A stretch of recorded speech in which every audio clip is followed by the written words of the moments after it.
look who's here. Hello, Ditzy Pondman. And hello, anyone who's watching. Hello, Twitch.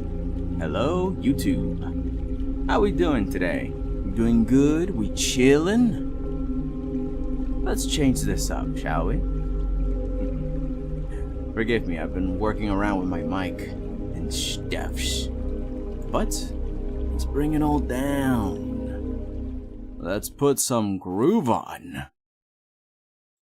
Because today, we're going to continue to write stuff. Hello, Wimpy Jim. How we doing?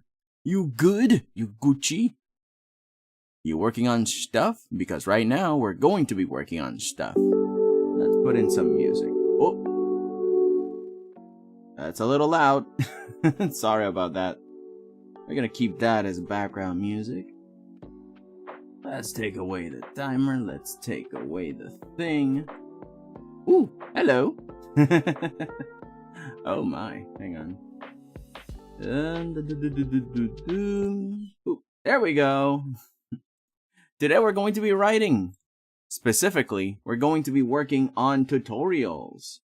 The same tutorials that we were working last time. I figured that we could try, like Lum recommended to me, to separate two of the lessons.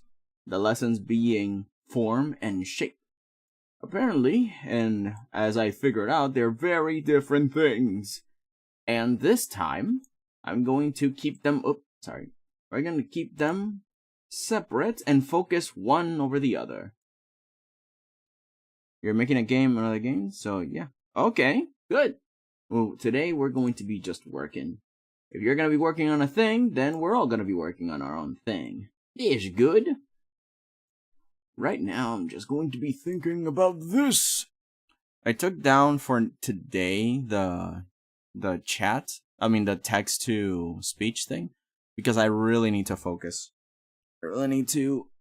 When it comes to writing, it's really hard for me to focus. So, for the most part, I'm just going to be doing the thing. By the way, can you hear this? Lizard. Lizard. Lizard. I hope it's audible. Because if it isn't, I'm going to cry. Anywho, let's begin. I started to do some sketch writings on Discord.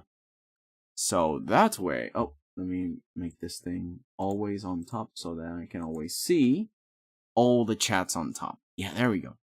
So on Discord, I have a private room where I send all my tests before I send them anywhere else. And I think I did put a bunch of info here that I would like to try.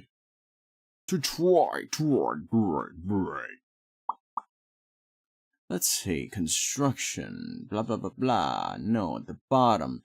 Oh, solid drawing, yes. Okay, so I found a good way to separate some of the lessons. Because right now, we're technically in what I would call, and some people do call, solid drawing.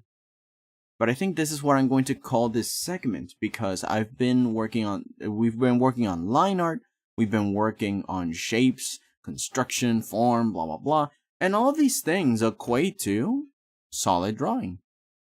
Which is to say, making something feel like it has weight, like it has strength behind it. We already finished the line. We sort of made a sketch for form, but I think it was lacking shape. As a lot of you noticed last time. And perfectly called out. So I'm just going to put it here. So you see, solid drawing informs line, shape, form, structure, and anatomy. I put structure and anatomy together because it's similar to saying like, yeah, what would you call the anatomy of a microphone? You know, it's the same idea, it's just that it's not anatomy because anatomy implies, like, living stuff. Like bones and muscles. Like, it has already that connotation regardless of how you might actually define it by dictionary. So, I normally just called it structure and anatomy because it also involves, like, buildings or maybe a composition has a bunch of trees and stuff. So, it's less about less about what it is and more about how it's built and the general collection of objects working together to make like a solid shape and form. Because there could be like a guy hanging out around a tree, but it builds together a general shape. Which is really freaking fascinating. Because I didn't think that shape was all that different from form. But the more I looked into it, the more it divides into different sides. And one of them is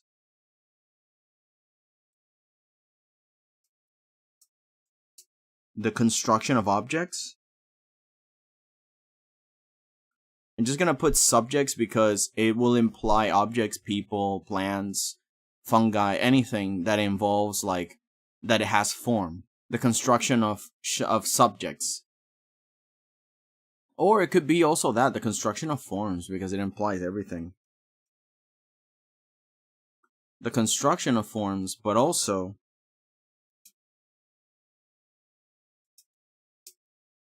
the composition of scenes.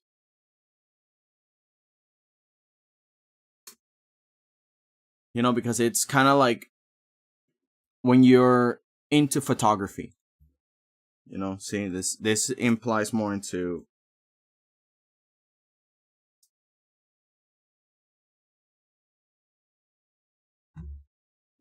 camerography. Is that what is it? Cartography, chromatography, choreography.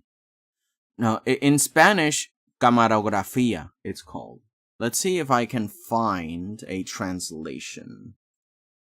Let's see, translation. Translate.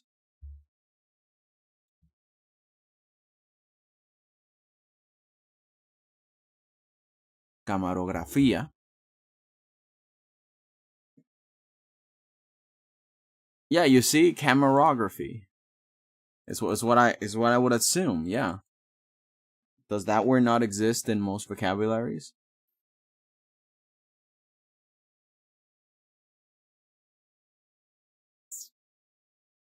Camerography definition: the art process of producing cameographs.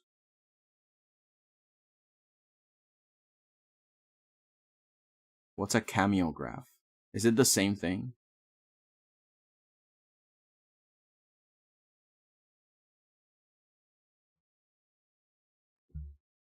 Blend of cameo and photography.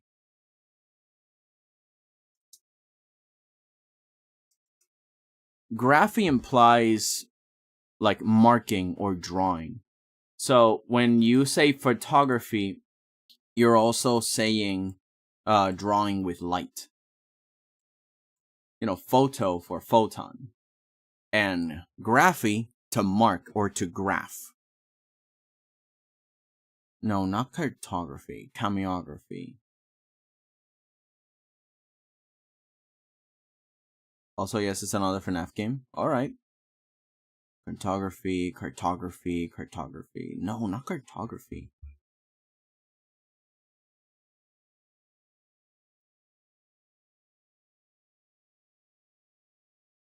Cameography.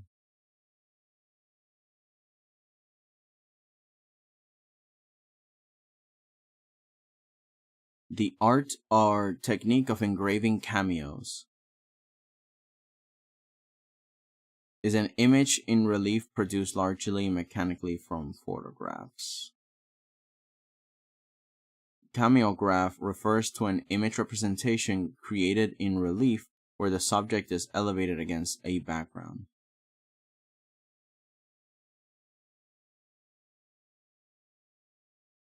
Meaning of cameograph. What does cameograph mean? Information doesn't say.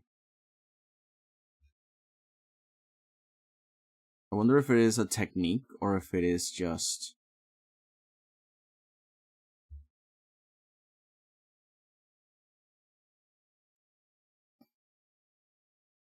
I suppose you can just leave it at...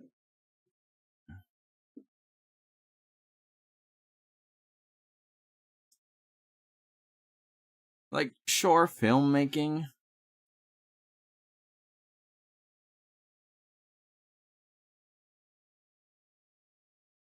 Yeah, sure. Let's just keep it at filmmaking for now. Because the idea is that when you're making a scene, let's look at the...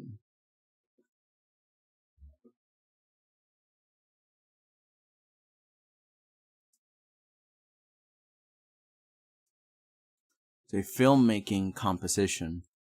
And we look at a scene, we have the rule of thirds, of course. Here it is as well. Oh, you guys can't see it. I turned it off.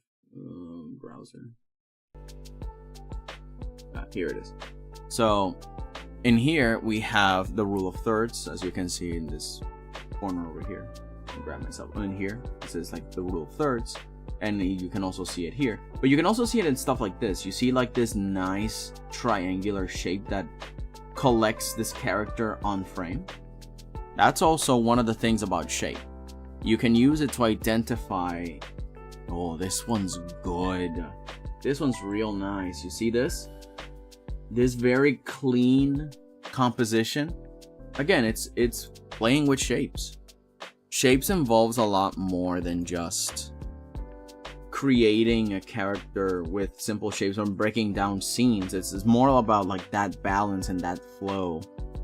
Like creating that sense of direction, that hierarchy, as you can see on these two. Like one's bigger, one's smaller. Not necessarily to signify power, because there can be, like, if there's a character standing up and kind of looming over this building, it might suggest that he is bigger than the building. So it's like, oh, hierarchy of power and whatever. Or it could just mean that one thing is farther away than the other. Either way, it's a good signifier without even having to say anything. And it's all about that language of shapes. There is shape language in the sense that each shape is more approachable than another.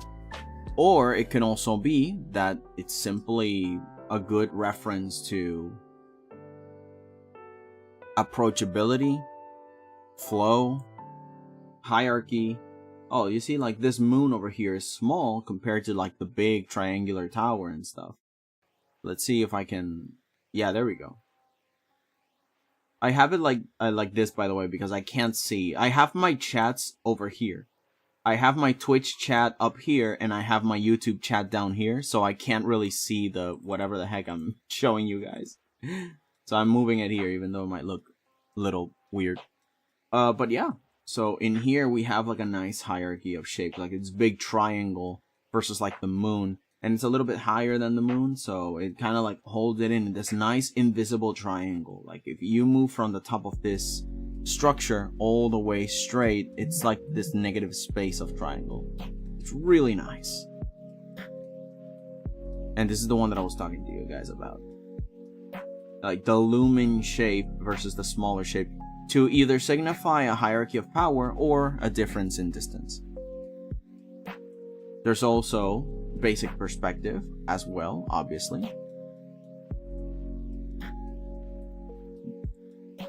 There's also this. It's a really nice balance. You have that rectangle of the water. This is like the water limits here. And then all the boats are kind of pointing to this building, this large building. And of course, there's like the contrast of big and small. There's so many things that work together to make like this scene appealing and force you to look into this direction, especially the colors and the tones. Like the sky has like a direction, the boats are pointing to the structure. There's no distraction when you are at the building. This is a very important building, and all the elements send you straight towards it. There is also the idea that you, as the artist, as the drawer, you have the freedom to make things more interesting than the picture allows. Like maybe this picture, if this was a photograph, was not as interesting as you could have made it. So when you draw it, you can give yourself the license to change elements up a bit when you understand the shapes enough, and build the basic structure to aim to somewhere interesting that the photo itself did not. Not unless you're doing photorealism. You can have that freedom to express yourself and make some interesting shapes if the photograph does not have interesting shapes. But look at this nice dynamic range by just using triangles. Oh, and this one too. Like, they are invisible, but once you take away all the lines, you kind of see everything together. It's like, oh wow, I don't know why the picture looks so good, and then you notice all the balancing in. I say hello, hello, lum. How are you? You see, something like this is not as organic. I mean, it is very organic. It is not as structured when it comes to like that shape language and clarity. So for something like this, you would need a little bit of artistic freedom to make probably this curve a lot more straight, and this large curve, like this curve over here, let more straight, and this bendy curve to be a little bit more straight to point to the Eiffel Tower, and let all the other street blocks kind of lead you back to this tower. And maybe the clouds too can have like a conical funnel. Instead of this straight line, they could go from very high to slowly dipping onto the tip of it. Like, all the elements should be pointing to the Eiffel Tower here, and that way you can make the scene a lot more interesting. Again, you have the freedom to use shapes in whatever picture you take to identify what makes the scene more interesting and use it to your advantage. I got a new air purifier, but also getting sick from hospital commute. Aw man, Lum, I hope you feel better, and I hope that the air purifier works on. It's really hard to get good tech these days, but I'm sure it's all gonna be good. Oh, this is a really cool way to use the rule of thirds. Because when you use the rule of thirds, you technically can put an object on any one of these points of the circle or within these rows, be it horizontal or vertical, to make something a little bit more interesting. And honestly, when it comes to photography, asymmetry is a lot more interesting than pure perfect symmetry. Pure perfect symmetry does give emotions. It's just that it usually is either boring or it gives away a lot of unnatural feelings and overly structured order that does not exist in real life unless it's forced to be that way. And so not unless you want to make something a little bit more rigid and a little bit more meaning to be dystopian sometimes, or maybe unnatural, you can aim for that perfect symmetry. Like, if you want to make a character that looks uncanny or strange but overly perfect, then yeah, make them perfectly symmetrical, and then you will get that feeling of this looks way too perfect and synced in, like it's weird. Another thing that I wanted to mention is a shape within a shape. Does this not look like an eyeball, by the way? Like, completely unrelated, but doesn't this not look like an eyeball? But that's the other thing about shapes, right? Like, if you squint and move away from it, you can find shapes within shapes that combine to make analogs of other things, right? So this is also one thing that I want to put on the tutorial. I want to put in the part of shapes within shapes, or how can you use basic shapes to kind of make things that look like each other and make a relationship, because this is obviously buildings and a bridge, but why can it also not be an eyeball? Like, you can interpret it that way, and you can change how things are so then it looks more like an eye. Like, you can make this curvature of the buildings, this little slanted triangle, more like an oval, and make it seem more like an eyeball. And this little tinge of blue color, like, eliminate it, make the buildings a little, move them a little bit higher, so then it looks like an eyeball. And so you can make that beautiful illusion of a city, but also like, oh, it's a person, and then you can have that double meaning to it, which is cool, like a living city, organic within the mechanical. You see, again, getting inspired by your past experiences. I've seen many eyeballs. So that shape of an eyeball, I can bring it back to something that is not related at all and make something fun and interesting. I could use this as an example because I saw another one where somebody was drawing a bear And then I remembered that before, the first example they did was draw a pear. Funny. Bear, pear.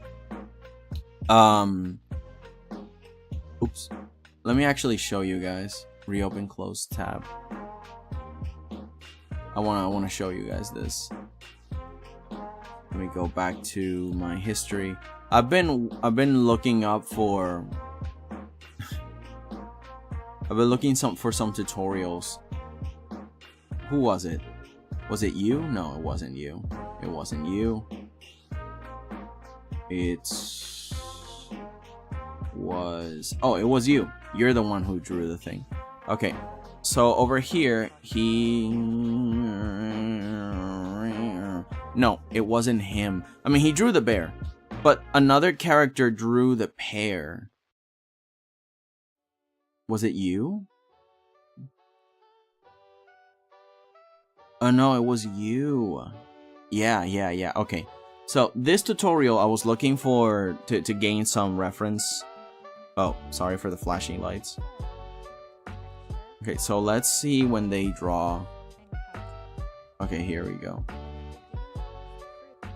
So in here, they are talking about like the overall line art and creating shapes that way. And oh, here it is. Okay, so in here, you see how they drew this pear, like with the basic ovals and circles to form that nice pear. And then now remember this shape. Like, take a picture in your mind, and here it is. Now, if we move to the tutorial that I was mentioning, the tutorial that I saw, it was which guy? Not you. It was you. So, look at the bear. Does that not look like the same shape as a pear? So the idea is that with your experience of making basic shapes, you can relate one thing to another, and it can help you build something up. Of course, there is an overlap here with anatomy, because anatomy and structure has everything to do with understanding the logic between within the shapes. After you make the shapes, you are to make things a little bit more complicated. You're about to add more detail. So you are meant to understand, oh, these bones poke out of the skin, so I'm meant to draw this little tiny bump versus this other tiny bump in the clavicle in like a character or whatever. But often, it all starts by understanding that some shapes are related to each other, and you can just transport one to another and cut all of the anatomy. The anatomy is only important, and the structure is only important, so you can understand the logic within things, so then you can do them from memory. Connect it with shapes, so then you can make some interesting objects that actually feel logical once you see them, and you can understand their purpose. Like, you see a hinge or a pivot, and you can understand what it's going to do. You see somebody holding a hammer about to hit something, you understand because you know basic mechanics, and everything makes sense. The character's holding the hammer, and they're about to swing downwards at it. So yeah, it just makes sense. So again, there is like this overlap between structure and anatomy with basic shapes, that one kind of repels the other. It's kind of like water and oil, but in other aspects, they kind of work together very well to simplify objects and make things a lot easier for people to understand. So that's something else that I wanted to add to this whole thing. What the heck? Where's the... Okay. Every time that I see like notifications, I'm tempted to just look at them. So shapes and anatomy are kinda related, but I would put anatomy much later, specifically after form, because when you have form, you're kind of combining them both. You're combining anatomy with shapes to make something that makes sense. So form would be like a nice middle ground between them. Which makes me wonder, should I put form after anatomy? Because once you understand shape and then you go jumping into structure and anatomy, you can then understand form? Or do you need to understand form to then... Yeah, I think... No, never mind. Yeah, I think you need form first to then build anatomy, because anatomy is very organic and detailed and probably would be too complicated if you do not understand how shapes are built in 3 dimensions and within a space. Which makes me wonder, should I put perspective after form?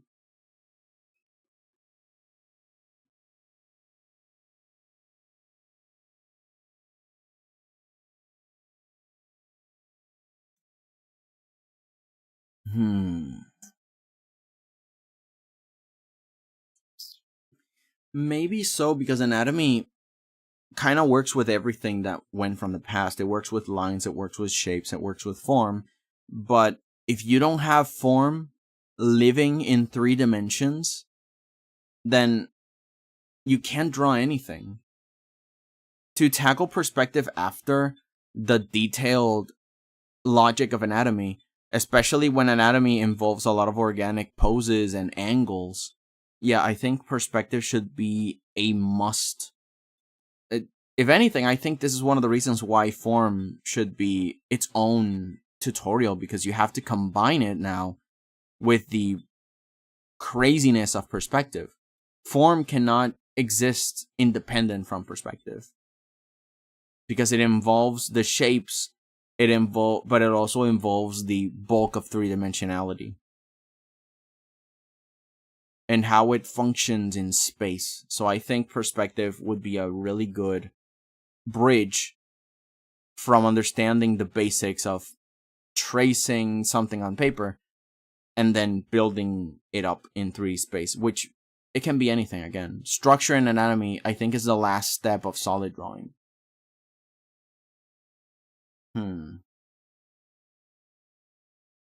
Did I add C curves, I curves, and S curves in the line art tutorial?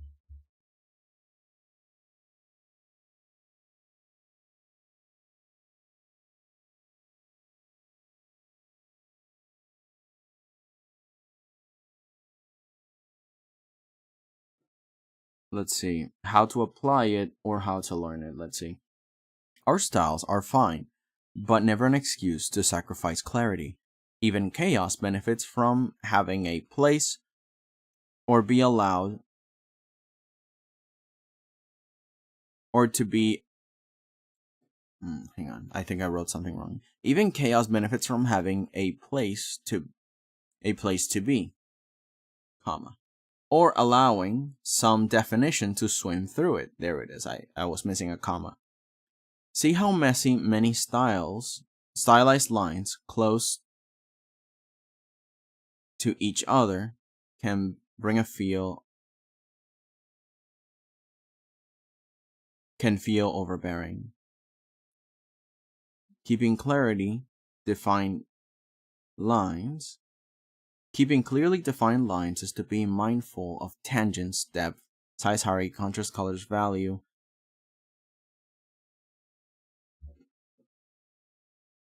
direction, or flow,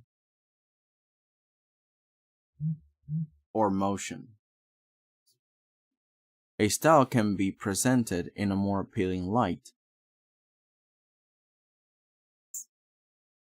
In other styles, a different execution can lead to the same clarity.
line art also can be simplified with these three marks, I, S, and C. We will be using these to build almost everything in future tutorials. Now notice how the same art piece can give you different moves based only on a change of line style, and how the rest of the fundamentals have to bend to accommodate it. Similarly, lines that mildly suggest motion or shape combinations can form thoughts in our heads before the art is even finished. Gesture drawing does this a lot, and it can be the difference between a stiff piece and a stiff piece that lacks that core, and one that flows.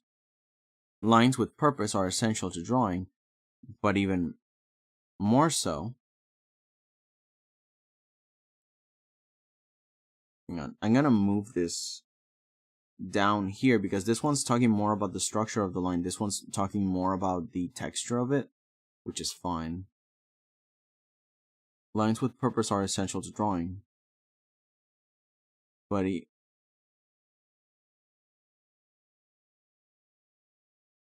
lines with purpose are essential to drawing.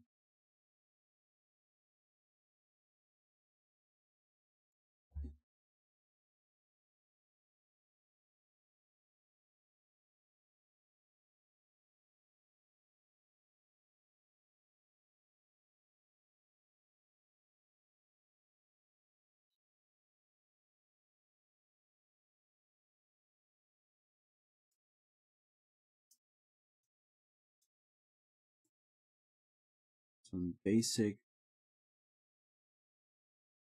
So here are 3 marks.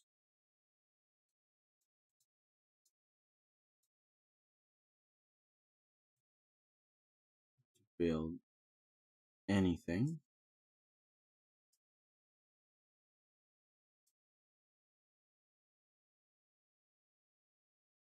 Or define any gesture. And then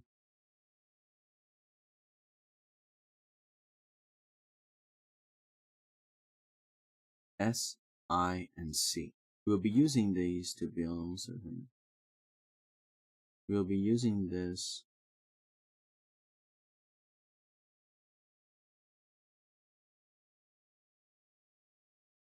in future tutorials.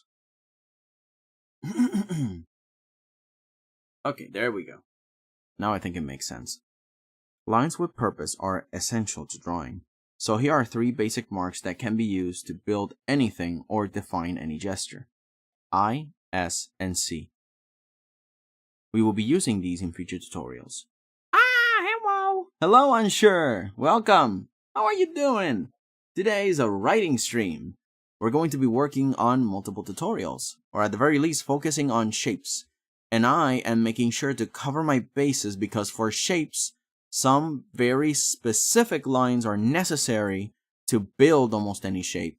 And before that, I should have covered I, S, and C curves, so I'm retroactively adding them to the line script. Because I feel that I did not add them. Yeah, that makes sense. Because it's on the how to apply line art. And yeah, it is talking about the texture of the line, and the contracts of thickness and width and whatever, and I'm going to have to do that visually when I'm actually making the video. In another style, different execution can lead to the same clarity. Yeah, exactly. Like, different styles of line does not mean that you are going to sacrifice that clarity. They just have different motions and energy. Some lines are super clean, other lines are jittery. I'm doing, what are you doing? What are you building? You can be doing your own artistic thing, or playing games, either way. This is a work stream after all. We're gonna be 4 hours working on our own thing, or just trying to build this together. Either way, take this time to be productive. Now notice how the same art piece can give you different moods based on only on a change of line style, and how the rest of the fundamentals have to bend to accommodate it. And here I'm going to show like an example, like the same character but using different line styles, and how the line styles force everything else to accommodate itself. Similarly, lines that mildly suggest motion or shape combinations can form thoughts in our heads before the art is even finished. This is basically kind of like a one of those games where you have to draw. I forgot the name of it. Where you have to draw and guess what the word is. Well, those kinds of games can be easily won if you understand the right simple marks.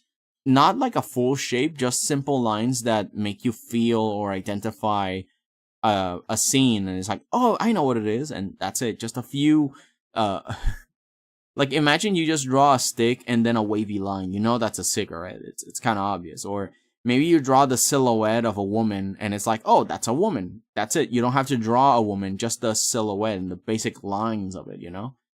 So that's what this means, and I'm going to show it. Gesture drawing does this a lot, and can be the difference between a stiff piece that lacks that core and one that flows. That's another thing. Gesture drawings is another skill where you make a very dynamic line, which is the I, S, and C curve, a combination or maybe just an exploitation of one of those lines to get the most energy and flow out of it. And then you can give them like an indicator, like let's say I make a very S curve line that is elongated, and then I put in like a tutu or like the shape of a tutu. It's like, oh, that's a ballerina. Did I have to draw a ballerina? No, I just had to draw like the motion of one, and then like a semiotic design detail that brought you like, oh, that's the shape of a tutu. In the energy curve that ballerinas do when they dance, that is a ballerina. Boom, you don't have to finish it. Done. Moving on. Lines with purpose are essential to drawing. So here are 3 basic marks that can be used to build anything or define any gesture. I, S, and C. We will be using these in future tutorials, which is basically what I just said. You make I a straight line, either horizontal or vertical. You make either an S to show like a flow of something, and then a C to have like a pinch or some sort of tension. Like if you bend a pillow, the inside of the pillow is going to be bent and squished, that is building tension, and the back spine of the pillow that you're bending will also gather up some energy, kind of like a trebuchet. When you let them go, it will bounce back into its original shape. So there's like building up of energy there, and it's kind of like a spring. It's like a springy motion, but depending on the material, depends on how much it will yield to outside forces, because maybe like a very old pillow will not bounce back into its shape, but a fairly new pillow will indeed keep its fluffy and bouncy shape. So even if you bend it real good and squish it and you let it go, it will boing, it will just go back to its original shape, and it will be really hard to change its shape. And to do that, you can use these different types of specific lines. I for stiffness and for rigidity, an S for a flowy curve that will lead you somewhere, or a C to demonstrate some sort of build up or bending energy curve with a pinch. It's really fun. Pictionary, yeah, thank you. Unsure, you're right. I'm doing awesome, ignoring the fact that I apparently have pneumonia and I'm stressed for basically no reason and other stuff. Oh my god. I'm so sorry to hear that. What did you go to the doctor? Did you get yourself checked? What's the diagnosis? Did they give you like pills or maybe a diet or an exercise, something? I don't quite remember what pneumonia was. Was it like when you... Am I thinking of something else? Like when you are cold? Like when you get too much cold and then you... Like, I'm not sure. Like what's up? Are you good? Pictionary, yeah. I'm just remaking the designs for the game. Cool. I forgot what I was doing. It happens. It happens. But yeah, I wanted to make sure that the lines tutorial involves the ISC curve. Now, how to learn it you may download the worksheet, blah, blah, blah, and that's when the line series begins. But now when it comes to the shapes, we're going to be combining what we learned in the lines to kind of produce shapes that make sense.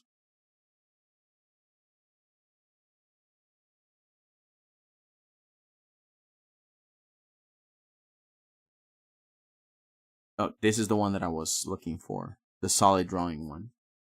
Okay, so this will be the main subject because solid drawing is very different from shading and values and textures. That is like something completely different. I don't know how I would call it. I think it will be more like the rendering process.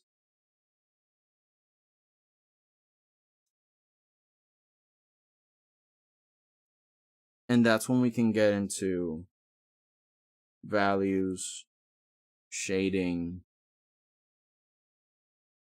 which honestly, shading and texturing, it's kind of like the same thing. I separate values from texturing because shading involves you imitating a material and how light interacts with that material. Shading as just values, actually, shading should have two parts. Shading, part 1 is values. Shading part 2 is texturing. Because when you get the values, you get where the brightness is, where the contrast of dark is, the type of dark there is, and we only use basic shapes with no ambiguity on the surface style, which is fine.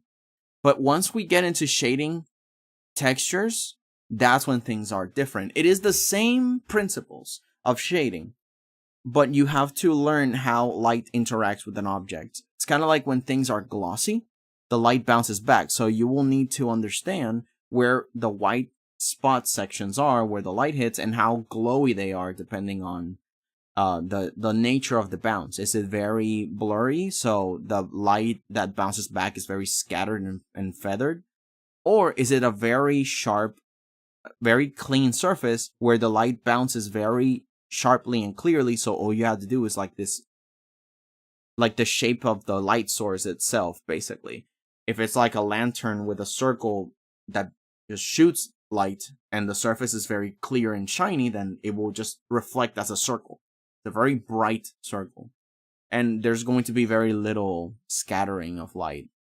Very little ambiguity. But if it's like an old piece of armor that is more matte than glossy, then yeah, the bounce will be strong, but at the same time very glowy and glossy. I mean, not glossy, sorry, very feathered, blurry, more like very soft, and it will bounce everywhere at the same time. It's very different. So I think shading here has its own thing. And then from here, we can work with color. Oh my god, color. That's going to be a that's going to be a universe. Pneumonia is just lung infection.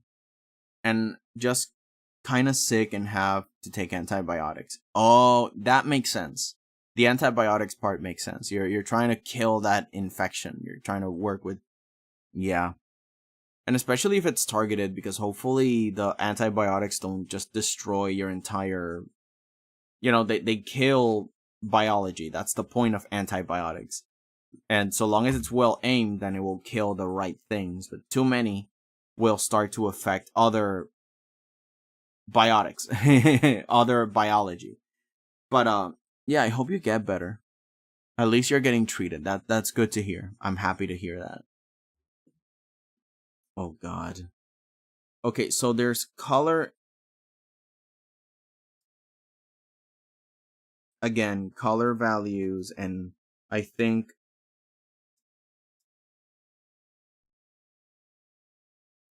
would this be similar? Would it be similar? A part 1 and part 2 for colors? So you can get like the values done and then the key. Well, I think color theory should be first.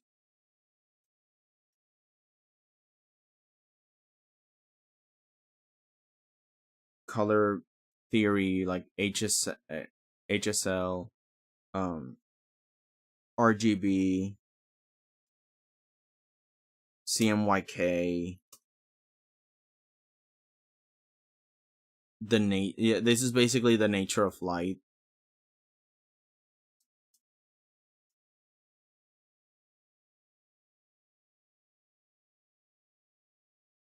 Understanding light, which is this first bit.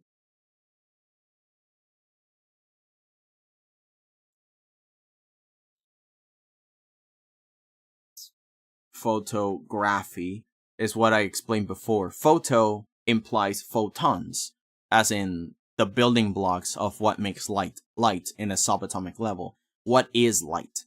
And then graphy implying how do you draw with light, you know?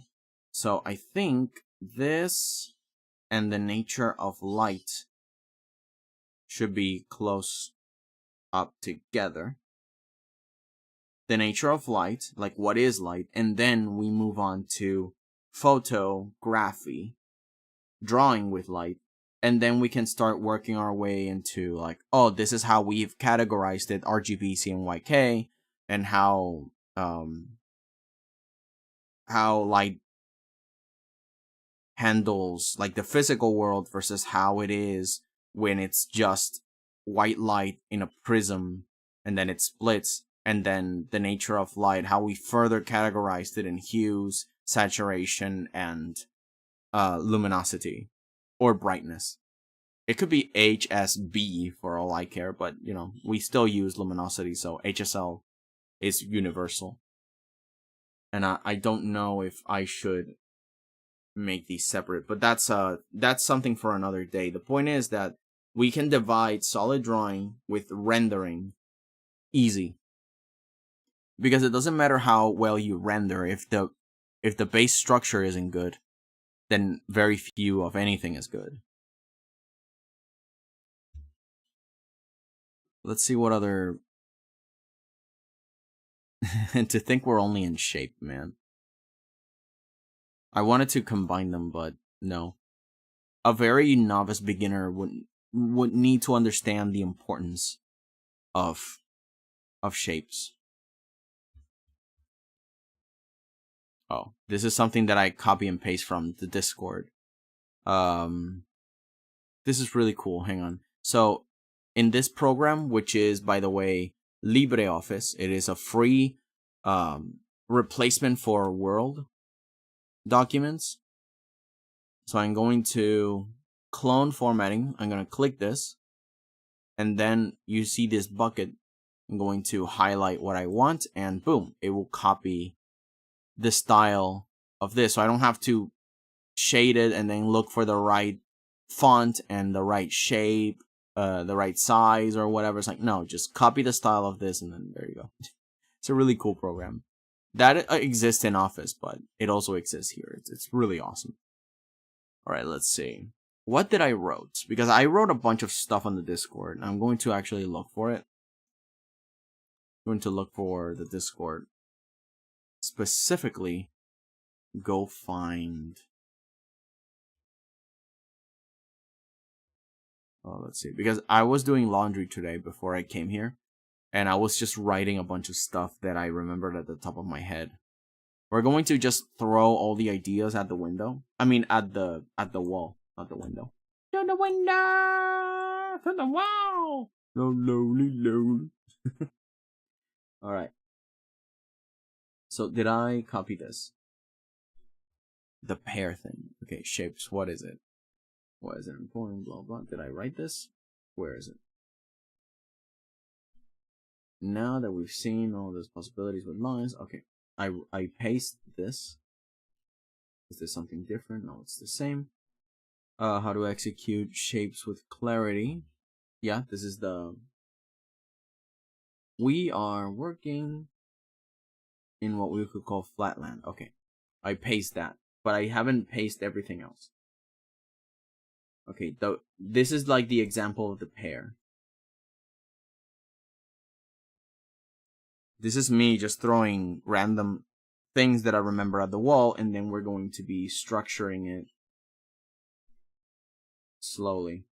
Okay, so flow is another concept that another tutorial that I found mentioned, which makes sense, but we're going to give it our own spin. What the heck is this format? Hello, Waffles.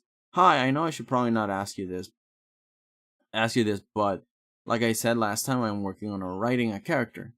The story will be about just her in her room, making a video diary, where we could learn about the character through just her talking. I am good with dialogue, but I have no idea what I'm doing and nothing sticks in my head. How many characters are involved in the story? Is it just her? And if it's just her, what's the theme? Because we can have a flow of just her? Okay. And what's mainly the theme? What is she struggling with? What is she documenting? Making a video diary where we learn about that character through just her talking. Okay, so we're learning about her life.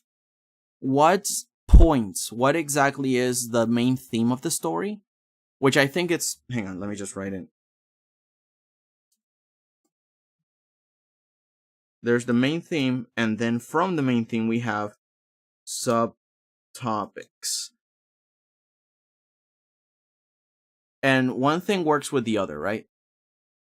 Because all the subtopics, everything she talks about, maybe she talks about one topic, then the other topic, then the other topic. They might not be related, but they have to be related in some way. So that way we can understand what the main topic of that conversation is at the moment. And it's all like wired and connected. So you need like a really social anxiety and then school. Okay. Okay, so main theme.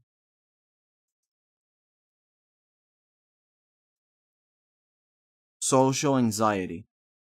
And then the sub themes. Okay, hang on. First, okay, location. That is that's the context. The context is school. The main theme is social anxiety. And then the sub-theme is in all the different types of social anxieties that can happen in school. And that way it can help you organize things. Maybe do 3. Do only 3 subtopics per episode or per scene. Like, let's say that within the context of school, we have an even clearer sub-context. Be more specific. What about school in this specific episode? This can be varied, right? Let's say like, oh, I wanted to try to be a cheerleader, and then all the social anxieties that can happen within that moment in this one episode where she's recording herself today. And like, don't focus on anything else. Like, you can have things bleed out from previous episodes, like, but ever since I got stuck in that locker, I don't trust them, and so that affects me this way this episode. But, you know, don't do too much of any other episode, but make things that do bleed into each other, like, oh, because of my past experiences, now I feel this way, and if this wouldn't have happened, I would have acted this other way, but right now, this is how I feel because of what I've lived through. And now you can have like this episodic thing where, oh, I should have seen previous episodes. Or maybe you don't, because she's already explaining them, but don't over-explain them. But the point is, this structure could work really well. Can be different per episode. And the sub-themes also can be different per episode.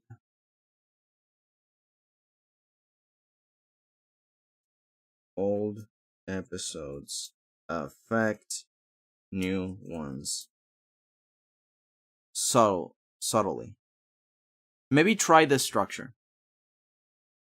That can definitely give me a clear overview. Exactly. And this is not like a set in stone technique, but it could help you start. And from there, you can play around with the format, you know? Because if it's like a video diary that she's doing, then probably you can play around with this base structure.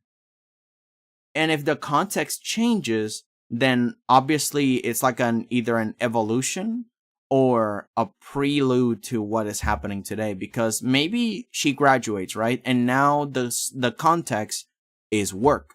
Or maybe the context is, I don't know, learning to drive? Dating? Helping around the house? Like, after you graduate, the next adventure, right? And so what happened in school? How did that story resolve or didn't resolve? And how is that the new flow state, the new subcontext? Well, I mean, sorry, the new sub-theme or main theme. The the context and the main theme kind of like go hand in hand. So if the context changes and the main theme changes, then it's either an evolution or a de-evolution. Or it could be a continuation of social anxiety in just the next stage of life.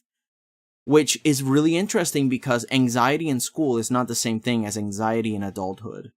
I can say that I am differently anxious as an adult than I used to be as a teenager. Anxiety doesn't leave, it just changes based on priorities. Because now anxiety is more about, oh, I gotta build myself up, I gotta get all these responsibilities finished so that I can just survive or provide for my family or just get my trade up, and then I can learn new techniques and skills to become a more professional person or maybe just a happier person in general. It's less about what I used to think as a teenager, like, oh man, I gotta look cool. Oh, these guys look amazing. Oh, my life is over because I fell on the juice and people saw me fall. Oh, this is so embarrassing. You know, like the anxieties are very different. And you could play with that. You can play with that evolution or de-evolution or change or whatever. Again, it's a very simple structure. Also, hello, Unsure. Welcome back. And yo, Julius Cartoonist, welcome. On the Twitch side, I was helping Waffles restructure his approach to one story he's writing down. If there's only one character, then you're going to be playing around with themes and sub-themes and introspection and how does... you could also interview people, because often I don't really understand certain things when people tell me things because I haven't lived through them, right? So I have to interview them to make sure that I understand what they're going through. So that's one of my recommendations. If there is more information about the topic you're writing than you understand yourself, then you could try that out. Hello, Cam TV. Welcome. How are you doing? Sorry, I'm trying to copy this that I wrote from Discord without having it be like this weird format that it's popping in. What the heck is this? Control Z, Z, Z. Okay, there you go. But yeah, I hope that helps out, Waffles. Wrote everything down. Thanks. No problem, Bob. We discussed things like these when I was writing the sort of guide or the tutorial that I wrote live on stream for writing characters and stories. But this one, I don't think I wrote anything about this. Mainly because I never actually have thought of personal dialogues, but yeah, it's a really good idea to think about it. Like, what if the story is only just one character? And everything they go through is just exploring stuff. That's really nice. Why is impactful not a word here? Did I write it wrong? Yo! What's up, Ryukin? How are you? How's everyone doing? I'm writing the rest of my scripts for OCtober. I decided that it'll be impossible for me to do 𝐒𝐫𝐢𝐭𝐲 as I'm making the video. Yeah, it happens. But it's okay. It's all about the spirit of the event, you know? So anyway, it works. It works really good. Okay, I'm going to also put on this that I wrote. I shouldn't be sending them individually because then I have to do this entire work. I'm gonna have to start editing the things. Nope, I didn't copy it. Copy text and paste for dominance. Applying things with clarity. That's the other thing. Paste that too. By the way, I'm just pasting things that I wrote before so that way I can edit them as we go along, because sometimes going through a bunch of tutorials, they give you a lot of information that either confirms each other or is sort of conflicting in the sense of the way they go about it, because every artist kind of solves problems in their own way. And by problems, I mean like, how am I going to draw XYZ in this style, in this idea, and whatever. And it often is up to personal choice on how you deal with it. Also, why... Oh, no. Okay.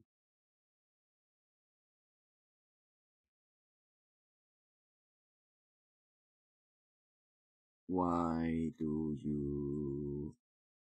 Oh, what is this line, dude?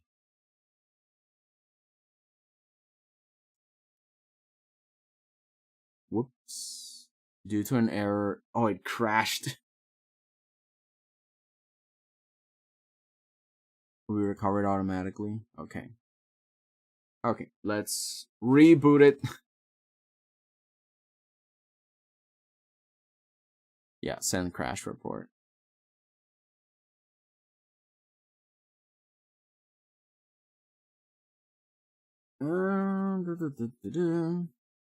Reopening. Oh, I should turn off Affinity Designer. I already did the thumbnail for this video, so...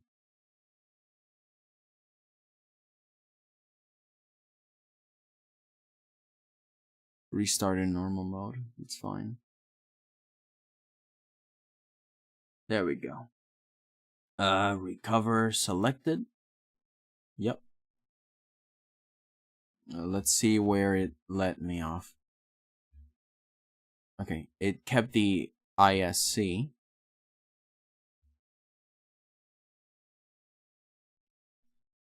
Stuff. Uh-huh. Oh, okay. So here's where I was.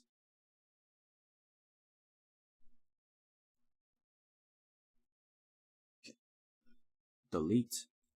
Delete. Delete. Are these shapes? Yeah, they look like shapes. Delete shape. Delete shape. Okay, so they are shapes. Good to know. Good shape sense. Where is that? Where did I lead off? Nature is organic. Where is that part?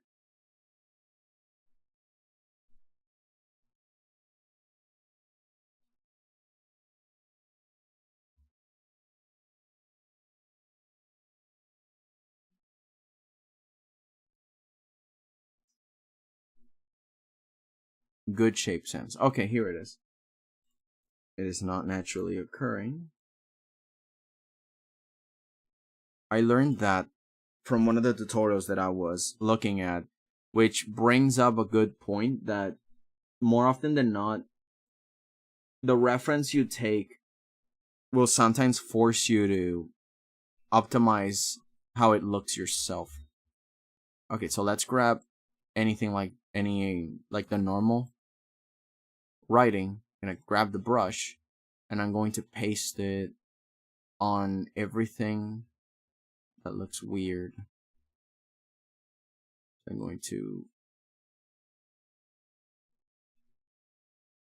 There we go. Is there anything else? No. We love it when our software deaths. Yeah.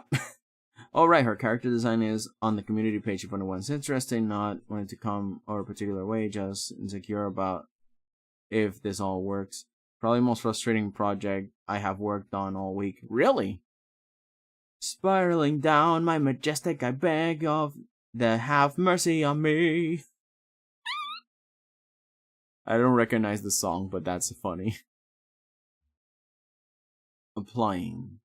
Did I paste that? How to execute hierarchy.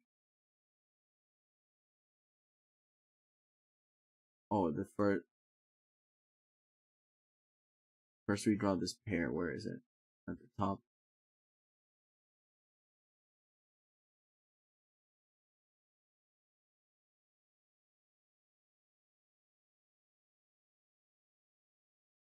Sometimes you are reinterpreting an image. Flatland. Oh, here it is. The pair. Now we draw the bear. It doesn't have the same spacing, so it's kind of weird when I go back to and look at it. Okay, so then hierarchy. Okay, everything is here. So now we gotta turn all this into a very simple and comprehensible thing. What I want to see is if I got all the main points together. Can barely sing because sickness. Aw. Song is the Mind Electric, Miracle Musical if curious. Ooh. Yeah, it's good that, you can add the the source so that way we can look at it back and see how wrong I was. Oh my god! Alright, I brought some water. Hydrate, people.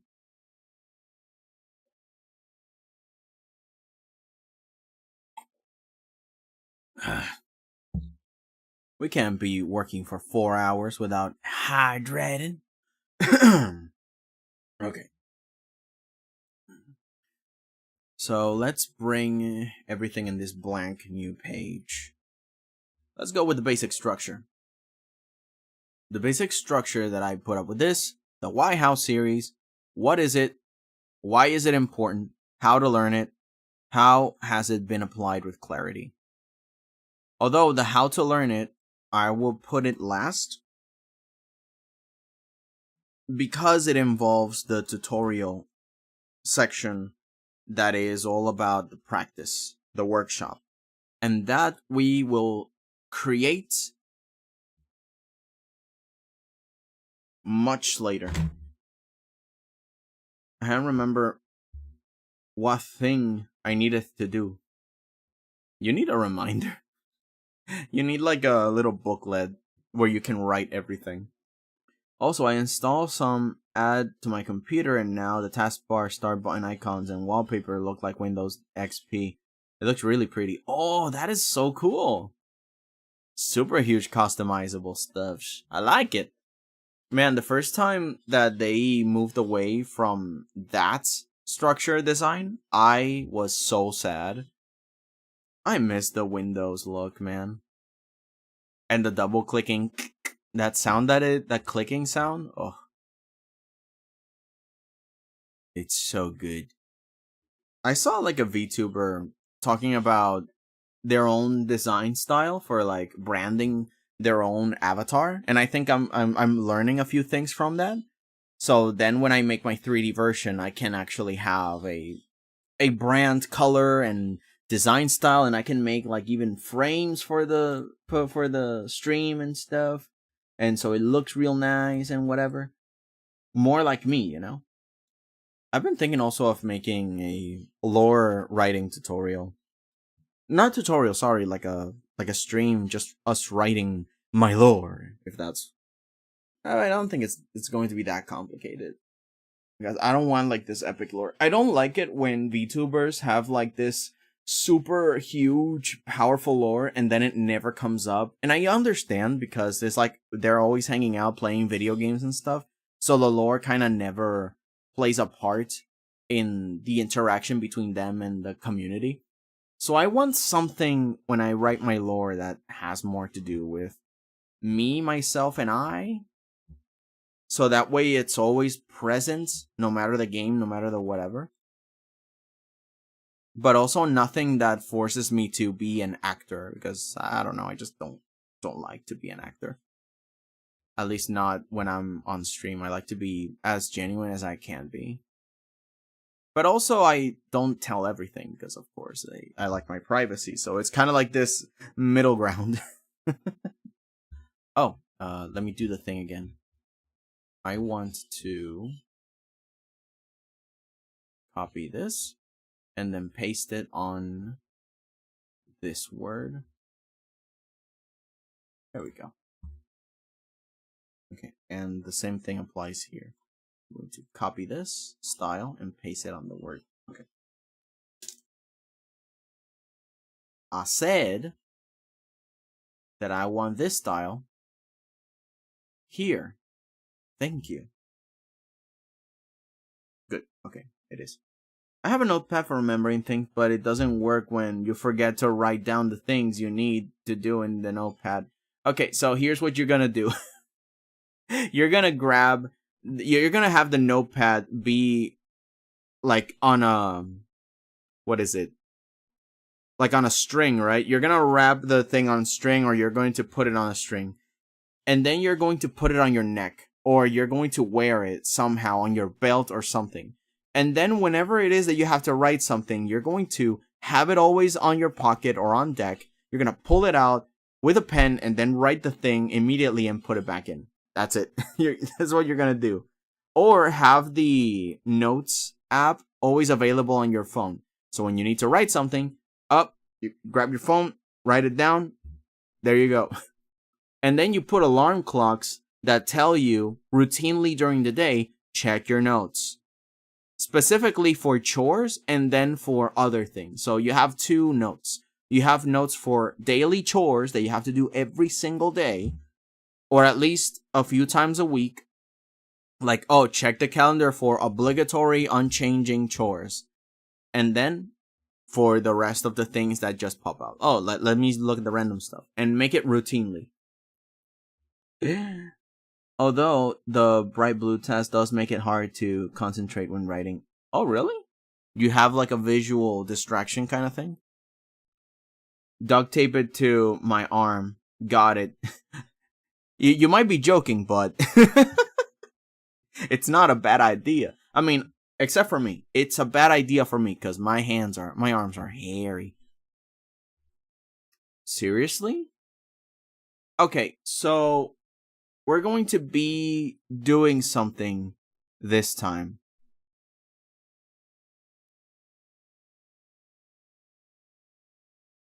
We're going to be doing something here.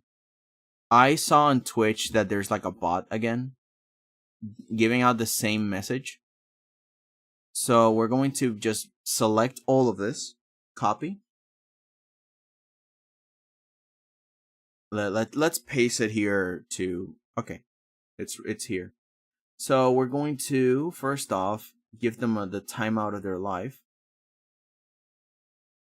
And,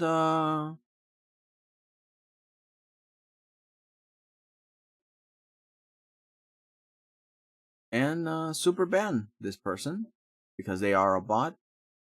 Created 19 hours ago. Yeah, this is a bot.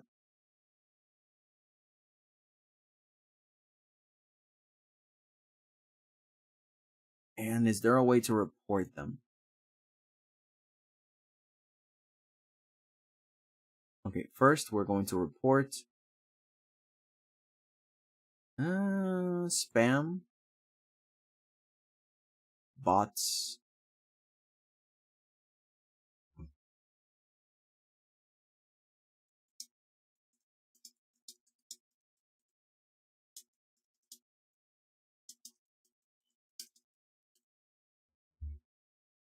offering something out of context with a link, clearly a bot. Submit report and block this user. And now, let me go on Twitch for a second because, my god, this is getting tiresome. Once every stream, this thing again. So I'm going to go into moderation. Let me see, settings. Is there the word thing where I can put words?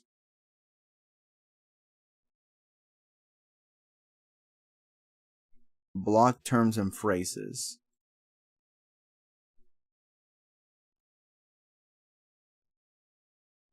I'm gonna put that on private.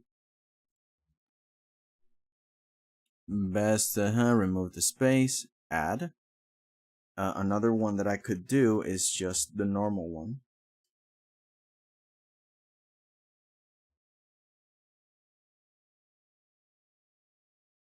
Okay, that's the other one. Let me keep adding.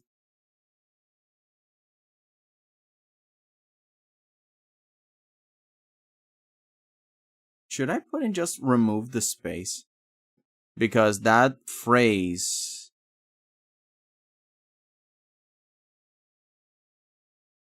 Or should I just... I think I should just put the 𝐒𝐿𝐵.com.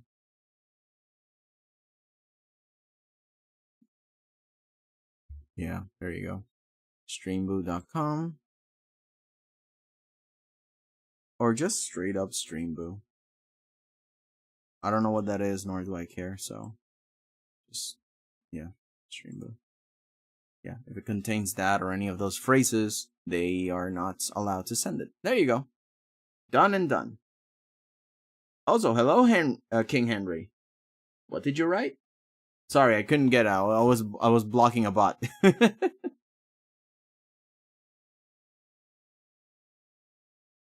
I could change it to silver. Wait, what? Hang on. Although the bright blue taskbar... Oh, the taskbar. Yeah, you can do that. There we go. Okay, so let's get back to this. Shapes. What is it?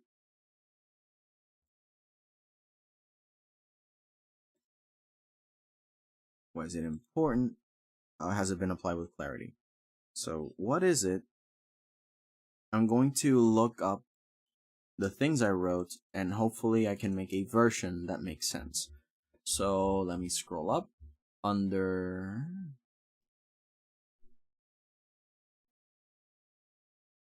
Which one is this? Basic shapes? Okay, line art. This is what I started off with.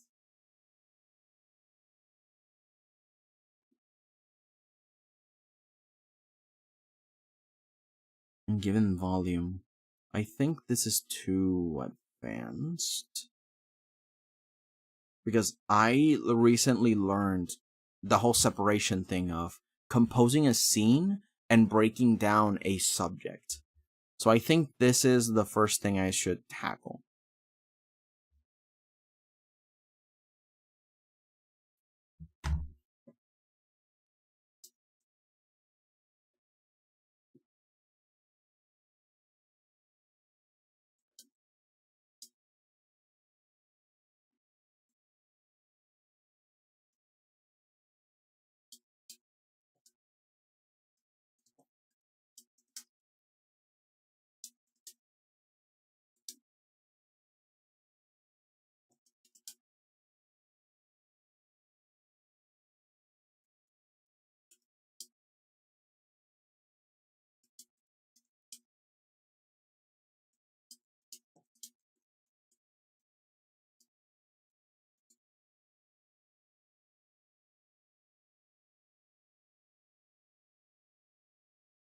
Well, not skill set, it's just skill.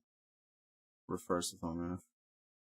In the context of art fundamentals, it refers to the skill to identify basic shapes, comma, such as the triangle, circle,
Okay, let's see if this works.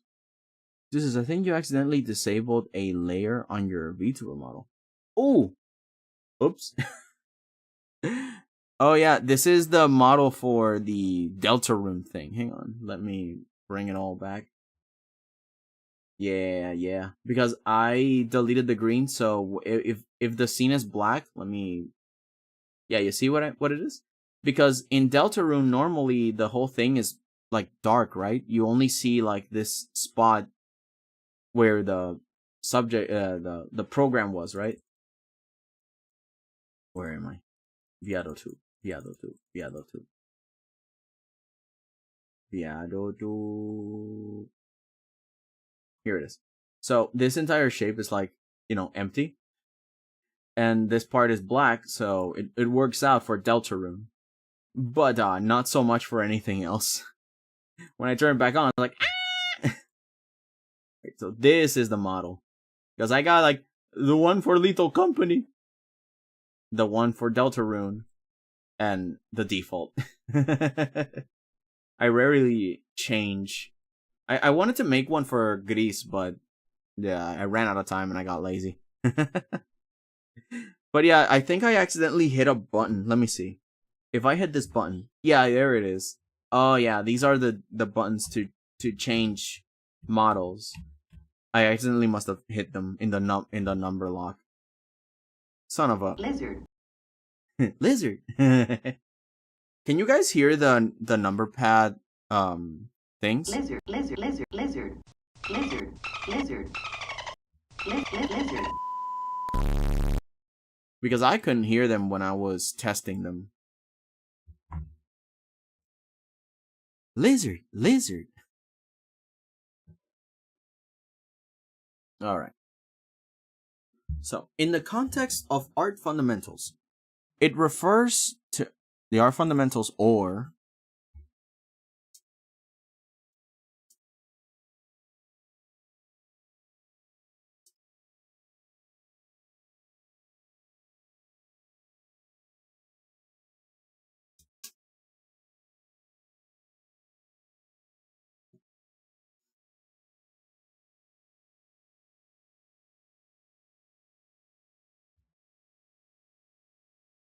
in the context of art fundamentals or elements of art, it refers to the skill to identify basic shapes, identify and isolate.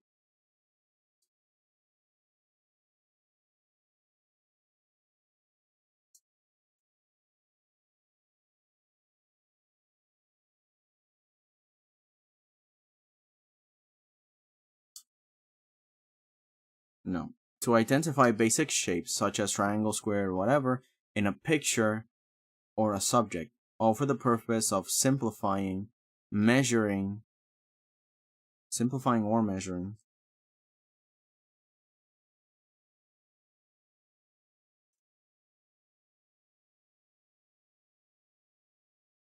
to then build the scene or subject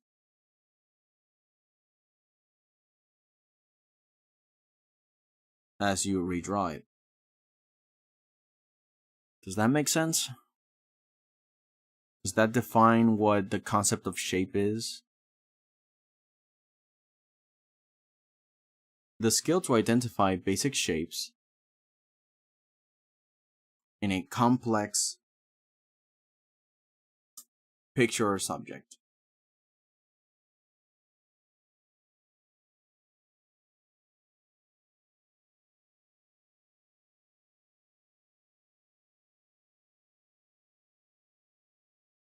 For the purpose of simplifying, isolating, or measuring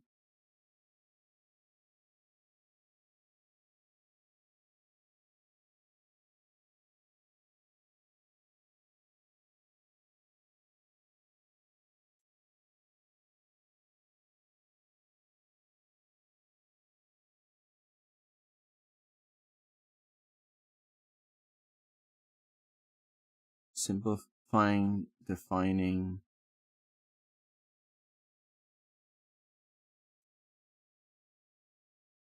isolating, or measuring details to then build the scene or subject back up as you redraw it. Hit dolphin noises. Okay, you guys can hear it. Perfect.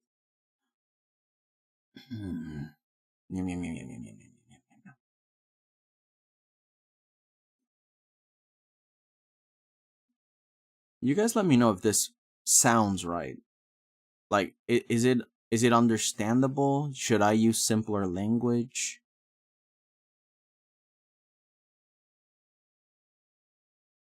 It refers to the skill to identify. Well, identify is a big word. Maybe just find. To see basic shapes. You know, the easier the language for the normal person, the better, because we are talking to someone that has no idea what art is, or at least that's the point, right? We are trying to teach somebody that has no clue what art is or how to make it, to then entice them to learn art. So the easier the language, the better. No fancy schmancy words that might confuse people. So that's something that I gotta work with. In the context of art fundamentals or elements of art,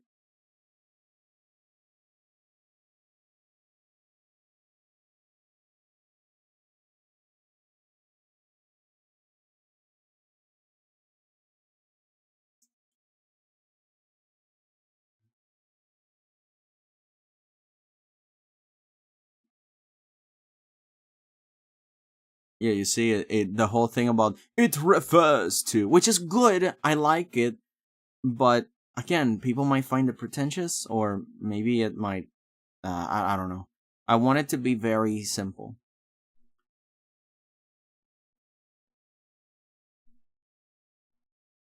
I think the word context should stay here because shapes.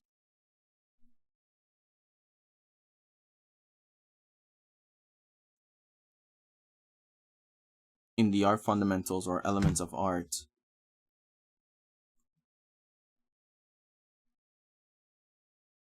Is this a series of shorts? Hello, Arwen. Yeah, it is. I want to make a series of tackling all the fundamentals in 3 minutes and then giving you basically homework. So that way you can practice on yourself. If I make like a worksheet that it will be free to download on the description of each video, which what I think would be good exercises for you to improve on each of the fundamentals. And right now today we're on the second one, which would be shapes. The first one used to be line art, because line art involves how you hold the pencil, what type of line is it? Is it sharp and smooth, or is it jittery and curvy or something? And yeah, this is the first one. I managed to make like a short script. I read it. It's within the 3-minute limit. And the rest thing that I gotta do is just make the visuals and like the actual video examples and the worksheet so people can download it and work with it. And then today, last time we actually did one, which was form and shape. But a few viewers noticed how convoluted it was, and they gave me the advice that I liked a lot, which was, why not separate them? Because a part 1 and part 2 would be good, because this feels a little bit too loaded. And it's true, because I realized that I was trying to combine form and shape, which are two very different disciplines. And then I realized, oh, it's not just that. It's that form, shape, and perspective, didn't save that, perspective are very different things, because form has more to do with this, and then it bleeds back into structure and anatomy. So form is a more advanced version than shape. So I should have separated them, and that's what we're doing today. I am just working on shapes. I'm not talking about form, because form has its own thing, and I made the mistake last time to combine them. And yeah, that's pretty much it. I'm just trying to write with this basic structure that I will use for every single one of the fundamentals. so it can be a very comprehensible for anybody that's trying to learn them, right? So what is it? What is this fundamental? What are we talking about? And I want to use simple language to define what it is. The next one, why is it important? Meaning, oh yeah, I see what it is, but I don't need to learn it. I can just skip it to the next one. It's like, no. It's important that you learn this. This is why. How has it been applied with clarity is something that I think is important, because a lot of people excuse not doing something because, oh, it's just my art style. And it's like, well, you can still apply the fundamental, but you need to apply it with clarity despite your art style. You can have whatever art style you want, but if it goes against the clarity of it all, then the fundamental is not properly applied. You can have the most rendered, beautiful art piece, but if it's not clear where everything is and what are you talking about, then it's going to be very hard for the art piece to be enticing. Or, again, the fundamentals are building blocks to make an art piece interesting, attractive, exciting. Oh, wow, this is great. And people cannot put a grasp as to why. So, it's one of the reasons why you should understand why it is important and how can each fundamental can be applied with clarity. Of course, not all fundamentals have to be applied with clarity at the same time, because asymmetry and contrast is what makes something interesting. If you have everything too uniform and perfect, things are kind of weird. I see. Now, you apply those fundamentals to everything. Yeah, exactly. Oh, and the section of how to learn it is the thing that I had to develop later. I mean, sure, I can give you advice on how to actually learn it, but sometimes it doesn't. I learned from one of the tutorials I was studying to make these guides, right? It doesn't matter how much information I throw at you, and it doesn't matter how clear the information is. If the person does not study it and apply it themselves, nothing I say will matter, because most of the fundamentals involve that you actually practice them. So this is why I'm going to also make a worksheet. And this is a separate stream altogether, because it involves me opening like Affinity Designer and start actually drawing with you guys and blah, blah, blah. In any case, streams like these are work streams. You spend 30 minutes at the beginning just relaxing, kind of getting into the zone. And then for 4 hours, we're just going to be working.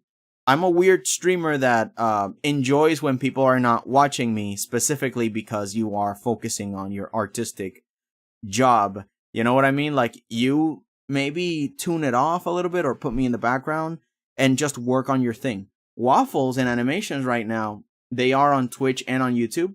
They are doing an animated series already, and they are constantly working while I'm here asking for advice and stuff. That's good.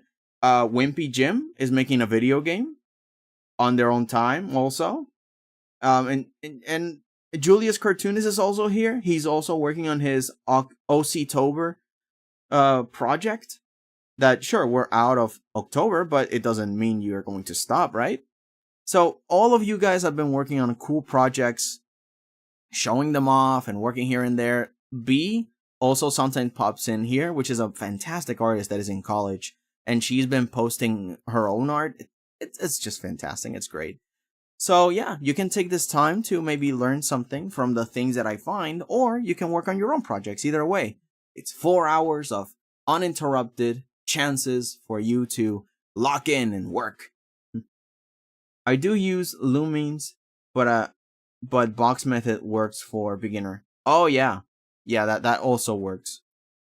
It involves basic shapes too. The thing about shapes is that sometimes people work on the whole like lumens method. Sometimes people only focus on it when it's like profile view, frontal view, and they don't do like the angles. But again, this is one of the reasons I'm separating shapes from form. Because if you're making a face, you do the lumens method and you do like the circle, the triangle, or the square, and it's all like frontal view. But when you change the camera angle, then it changes completely. The lumens angle now has more to do with the form. And then you gotta skew the basic lumens method into 3D shapes, boxes, and kind of chisel your way through the shape into the specific look of the face. And that also involves perspective. So form and perspective are more in tune together than they are with shape. This is one of the reasons why I took your advice to separate them. It's really good. Currently making a music thing for a gift to a partner. Yeah, you see, even Unsure is making work. Oh, and speaking of, Waffles was also working with music. And Swagu currently is doing 3D stuff, but also sent a bunch of things on the Discord server that has a lot to do with music. They were practicing with this with this music maker that is on the browser. It's really cool. You guys have been doing really cool projects. I've been doing anatomy studies and following a self-studying course. You got a Discord server? Yes. If you are 18 plus, then you can go into the description of this video and join in. There should be a link that you can click and join in. Yeah, there it is. There is like a lot of strict stuff, but it's mostly to keep the community safe, because the last thing that I want to do is take a lot of time monitoring the server. So like, be aware, it's very structured in a way so it keeps everybody safe. So even though there's nothing weird going on, I still keep it 18 plus. So that way I don't have to care whether or not anybody posts something weird, and that way I'm like, I can handle it easier than it's like, oh, the kids are watching it. But also it's to avoid conflicts and making people uncomfortable, so everything is a little bit on the safer side. But, you know, it's mostly to have a place where I can send all the resources that I find online. Every tutorial that I find online that I find useful, I will put on the server. It's like on this big library. And yeah, and you can do it too. You can post any sort of tutorial that you find useful in there. And it's this community library that we're building. It's very early, so there's not much going on, but I feel that it's just a really cool place to hang out. But yeah. And also, if you have like work in progress projects that you want to show off to other artists, or you want to sell something, then there's channels for that. And slowly but surely, we could build off a really nice flowy community of knowledge and cooperation. Yeah. Alright, let's see if this works. Why is it important sometimes bleeds in with what is it? Because sometimes in order to explain what is it, I have to reveal why is it important. So let me see if nothing in here bleeds in. In the art fundamentals or elements of art, it means to see basic shapes, such as triangles, such as the triangle, well, plural, because there's multiple in a picture sometimes, most times, circles, and squares. I want to make 3D art, aka 3D animation, but I got the 3D app. I get lost and try YouTube video. It don't help. Well, I mostly just use Blender because it's free and easy to learn once you get into the tutorials, right? And then the rest is just video editing, which I recommend just DaVinci Resolve. It's a very easy video editor and it's free also. Again, I'm sharing free resources. Oh, and just recently, Affinity Designer got bought by Canva and they made the free. So basically the equivalent of Photoshop, Illustrator, and InDesign, the three big designer artistic tools for photo manipulation and graphic design, are free now. I don't know for how long, I don't know what the catch is, but Canva, I don't know. I don't know what Canva's doing, but they are doing something, and now Affinity is free. I don't know how to feel about that, but I guess it's a new resource. I gotta change all my links now because I put up the links for Affinity before, but I guess now it's free. Weird. It feels weird. Okay, let's see. In the art fundamentals or elements of art, it means to see basic shapes such as triangles, circles, and squares, or any other polygon/n-gon. This is mostly a 3D language. In Blender, for example, you don't talk about polygons, you talk about n-gons. Why? Because some of the most preferred things that you want is triangles and squares, or tris and quads. And so to bleed them here will make it a little bit more universal for anybody that is working with these sort of things.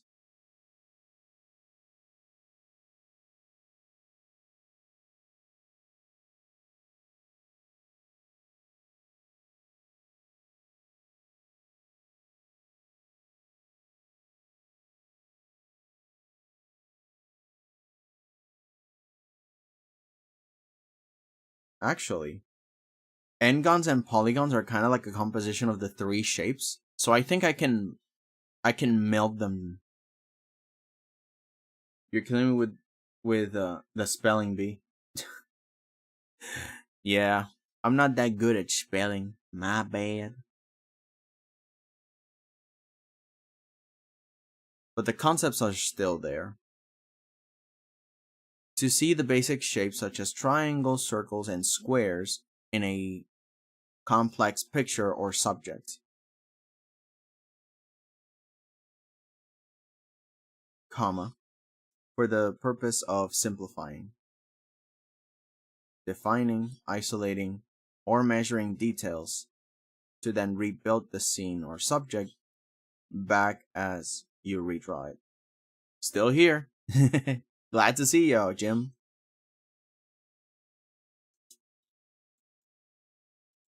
Even polygons or n-gons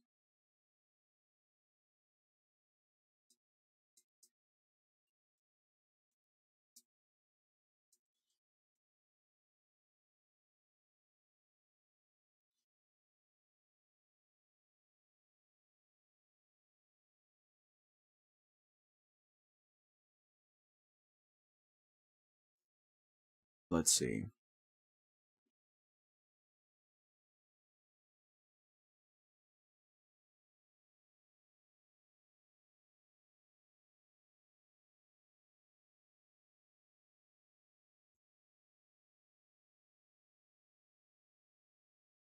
In a cluttered picture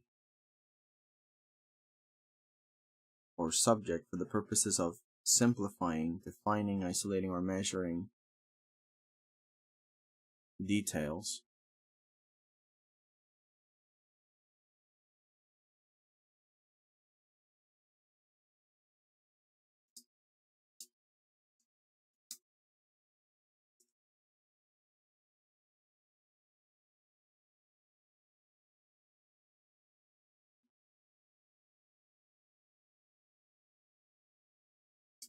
To then rebuild the scene or subject back up as you redraw it.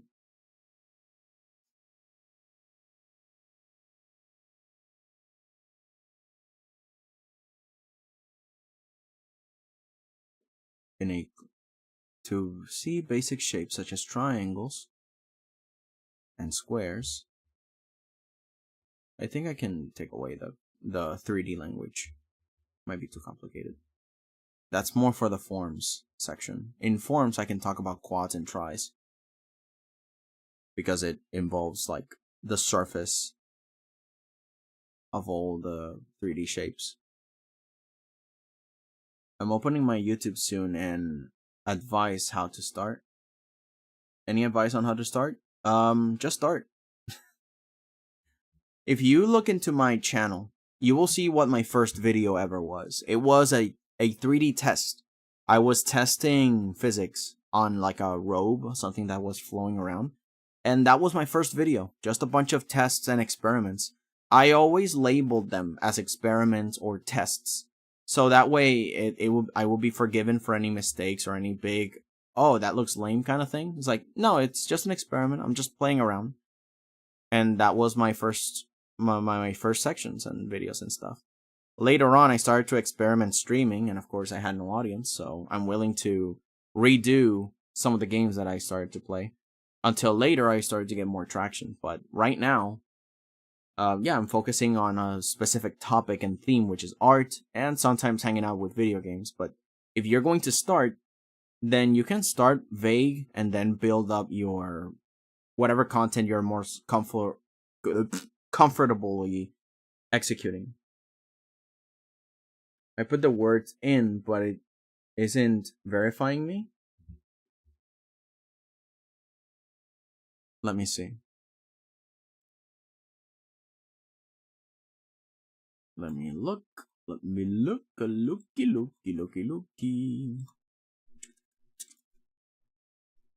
All right. Welcome in Arwen, and in the verification section,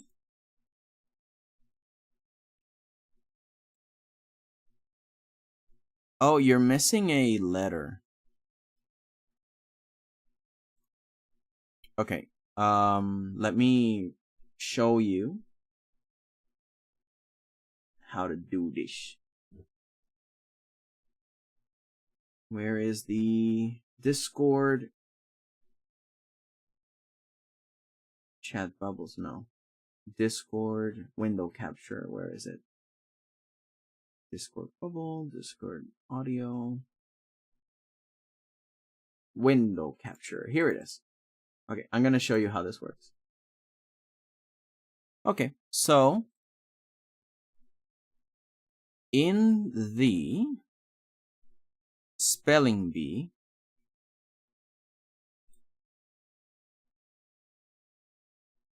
you will have like this section where you have a question. This character is holding A, and then on this pool of letters below, you gotta select the right letters. You see, select 3 letters from the pool. You see this instruction here? Select 3 letters from the pool. You have 2 pools.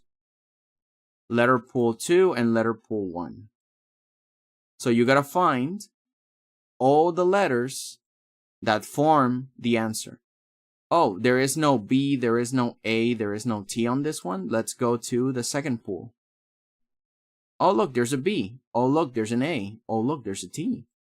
So you select them. And when you write here on your profile, you see how in this one over here, tester, with a complete 3-letter word, write a message here, then edit it. But the 3-letter word has to be with the roles you get. When you click one of the letters in the pool, you get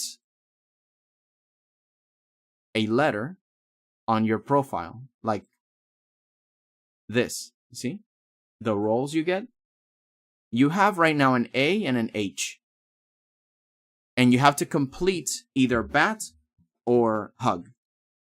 You have to manually write it with by selecting them from the pool. Yeah, probably I have to make it clearer. But yeah, that's pretty much it. After you write it... No, it's okay. Some people find this a little difficult, and I'm trying to make it a little bit easier for people to understand. Yeah, so it's no problem. It's my job to make it clear. And if it's not clear, then there is definitely something that I need to fix. So do not worry. This is useful. It is useful for me, so then I can make the process a little bit easier. The point is that a robot will not be able to understand what any of this means and manually write down the word with the roles and the letters and stuff. But a person can. Especially if you have all the roles, you would be able to understand that you gotta write the word while you... anything. You can write anything. While you have all the roles, and then you edit this. When you edit it, you get access to the next step. It is convoluted, yes. But the instructions, at least to the next step, are here. Once you have the full completed word, 3 letters, write with a complete 3-letter word, write a message, and then edit. Oh no, you don't have to remove it. It doesn't matter. It removes itself when you go to the next step. Don't worry about removing anything. All you need is a complete letter, 3-letter word. You don't have to care for. Again, the point is that you need 3 letters completed in order to pass. And it could be either bat or hug. It does not matter which are completed. If you have bat, then do it here. If you have hug, then do it here. That's it. You don't have to remove it. But that could be a little bit difficult. Yeah. So let me just remove it. I'll remove it myself. Oh, you have, okay, perfect. You have bat. So now you go to the one that has to do with bat. And then all you gotta do is write something and then delete it. I mean, edit it. And you will be on to the next step. This one's hug, so I'm guessing that you already did the bat one.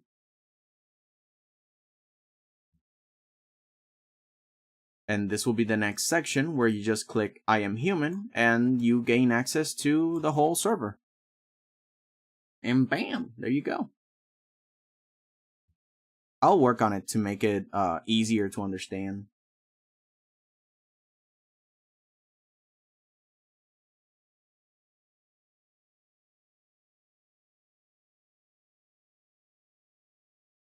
Finally, I finished all the designs for the 5 main characters. Sobs, I did it. Oh, that's cool. You finished up all the designs of the characters. Neato. You're going to, because you mentioned you're making a game. Are you making 2D or 3D? So you're modeling? But yeah, welcome in, Arwen. Sorry that it's complicated. I will fix it. I will fix it if it's too difficult to understand. Okay, so let's get back to this.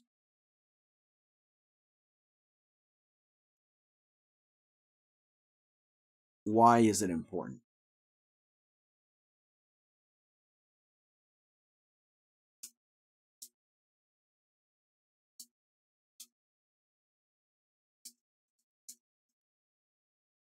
There are 2 ways shapes can be used.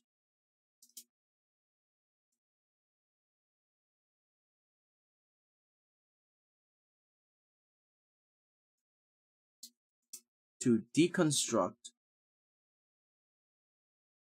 and rebuild. It's a 2D drawn style. Okay, perfect then. It's just that since I was talking about 3D stuff right now, then I got excited like, oh, 3D. But yeah, 2D is good.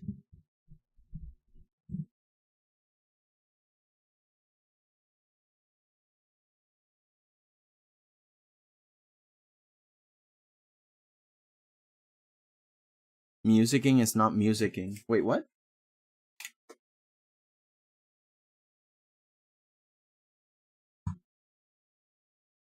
Oh. Why did the browser audio stop? Properties?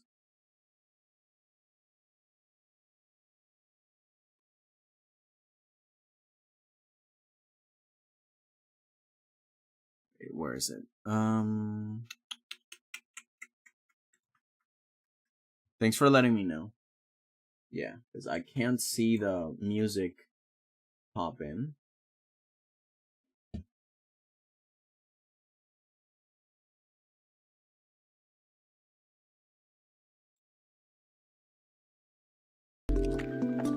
Woo! There it is. You guys can hear the music now?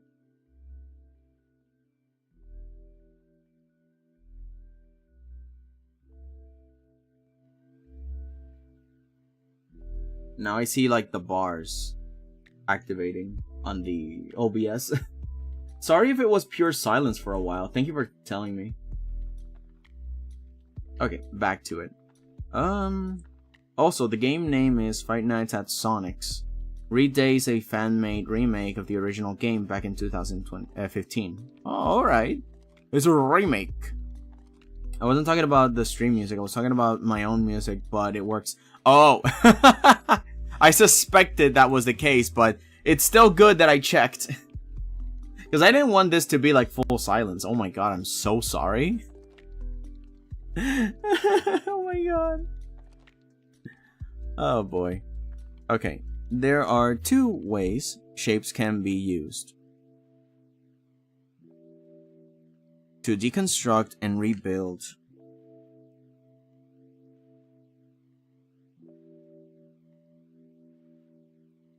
Subjects.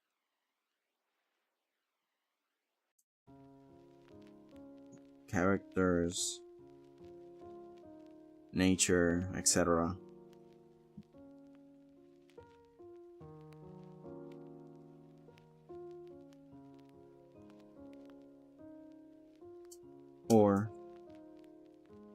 scenes.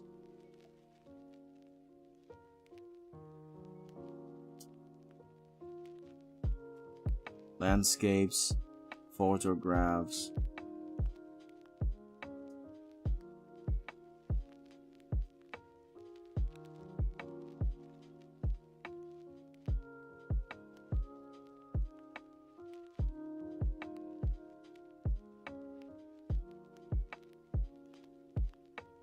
Why is it important?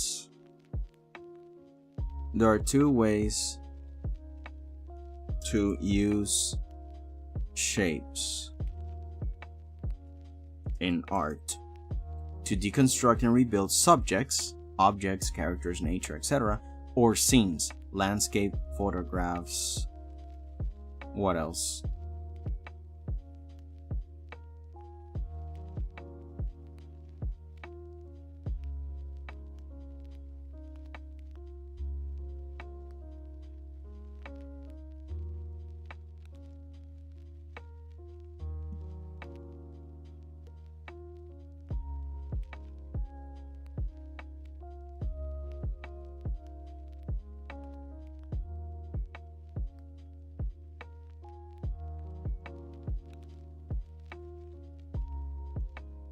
Landscapes, photographs.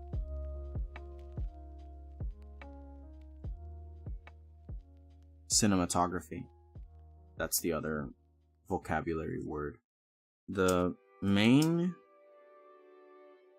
word to see is composition. Composition. I barely only hear your music. Oh, now I hear the music. Yeah. Please don't stop the music. It's redashed. Man.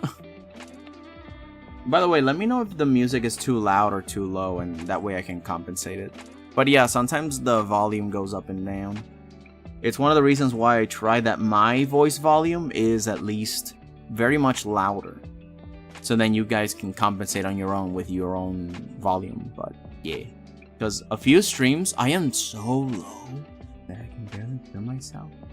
And then when I click away from my video, everything is so loud because I put up like every inch of the volume bar. And I'm like, no, I might as well be very loud so that way people can lower the volume themselves. It's in a weird way, it's better to be louder than not. Because, yeah. The main word to study is composition.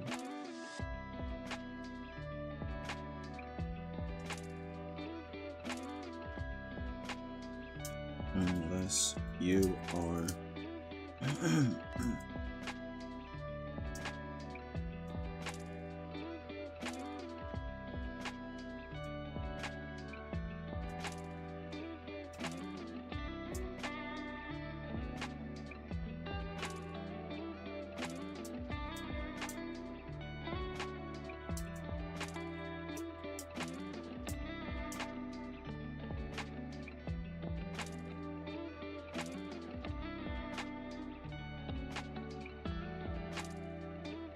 I keep forgetting.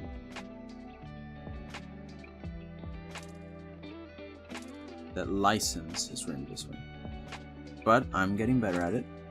Not unless you are redrawing a scene or subject hyper-realistically, you have a license and duty to grab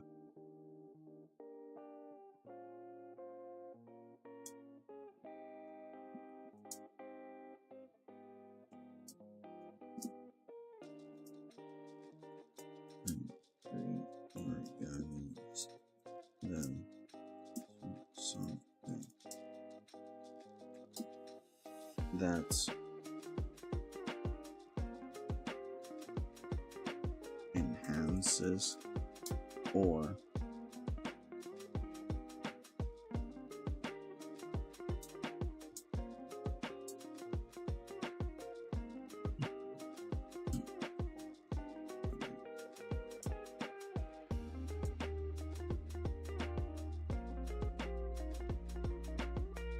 the references.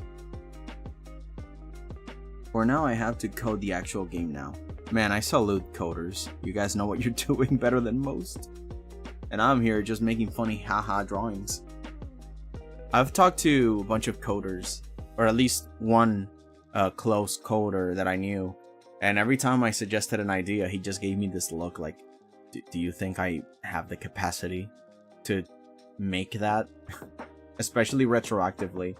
And another one that I met is basically explained that to me. It's like, well, when you're coding, you're building from the ground up, and when you want to add a feature that involves being part of the base design, then you gotta kind of like redo everything, because everything that is on top is built upon what is at the bottom, at the very base of it all. So to retroactively putting a feature that flows perfectly with everything else is hell. So yeah, it's difficult to suggest things to coders retroactively, but this is one of the reasons why one of the ones that I know says that their project is going to be restart from scratch with all the features that people have been asking for from like the bottom up. So it's kind of like rebuilding and rebuilding and rebuilding. It's a mess. So this is one of the reasons why I salute any coder. Ow, my head hurts now. Oh man. Hope you get better. Make sure to drink water, alright? Because water kind of have solved all my headache problems. I barely use any pills. I don't trust drinking too many pills. Like, I only drink acetaminophen, Panadol, or whatever, Advil, when I'm like too far gone. Like, oh, the headache hurts and it's because of like an actual sickness, not because I didn't drink enough water. Speaking of, I have a cup right now.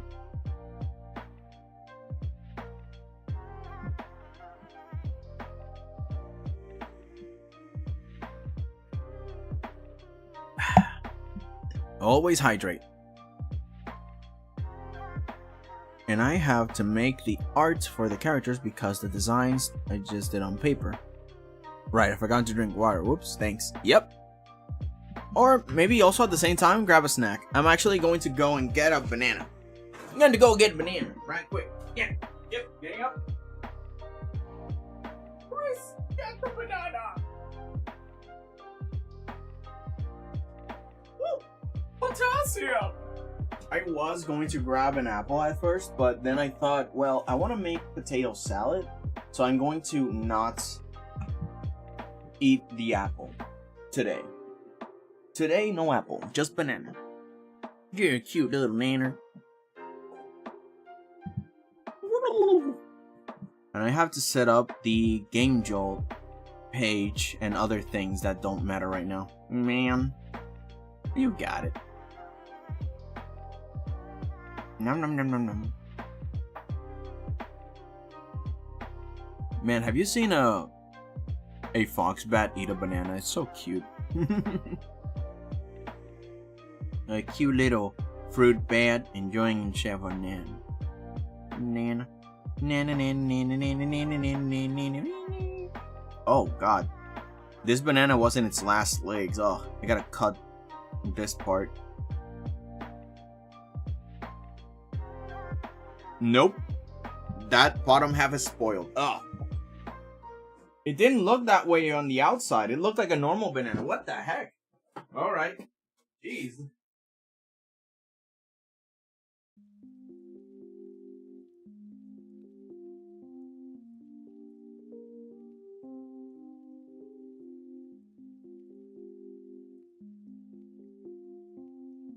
Oh my god, what the heck, dude? The banana looked normal. Bad banana indeed. It looked like a normal banana, and I peeled it from the good side apparently. But the more I went down, oh my god, like I'm like, oh, it's just a little brown, it's fine. And then when I took a bite, it was purely fermented sour, and I'm like, nope, it's gone. I'm gonna go get some water too. Yeah. Hydrate. To avoid headaches, make sure to have that water flow in your body. Yeah, it's very healthy to go to the bathroom multiple times a day, you know? Drinking plenty of water and being forced to go all the time is like, yeah, it's annoying, but it cleans you up. You really do not want to have problems with your kidneys. You do not. You really want to filter everything out. You really do. And if there's a lot to filter, you want to water it down as much as possible. Well, so long as you don't get water poisoning, which is like drinking way too much water. But you know, right at the cusp of that, I guess. I gotta remember to drink more water. I just drank aloe vera drink that was on my nightstand, forgetting that I don't like aloe vera drinks. Bleh. But it is healthy. At least aloe vera is healthy. So long as it, you know, just check the nutrient facts, because sometimes they go like, oh, it's all natural. It's got like coconut shavings in it. It's like, yeah, but this has way more sugar than just normal coconut water. I do remember that there is like a coconut water can with chunks in it that was just really good, and it's not like full of preservatives and garbage and whatever. It was really good. I miss it. I like coconut water. It's real nice. But yeah, it's good. If not water, then at least a healthy drink like that with like chunks of the stuff. Really good. Alright, let's see. There are two ways to use shapes in art. To deconstruct and rebuild subjects, objects, characters, nature, etc., or scenes, landscape, photographs, cinematography. The main work to study is composition.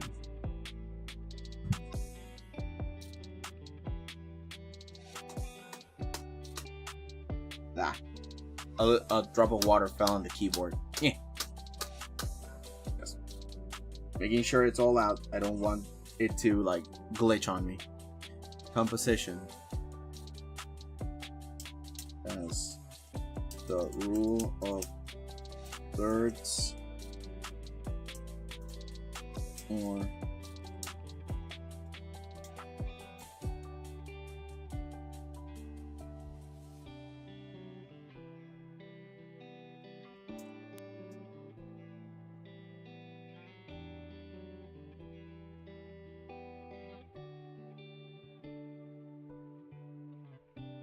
I put in Fibonacci patterns and not like the golden ratio because the golden ratio is like one thing, and the Fibonacci patterns also includes like the square thing where you can frame multiple things in the same scene but with a much nice imbalance to it.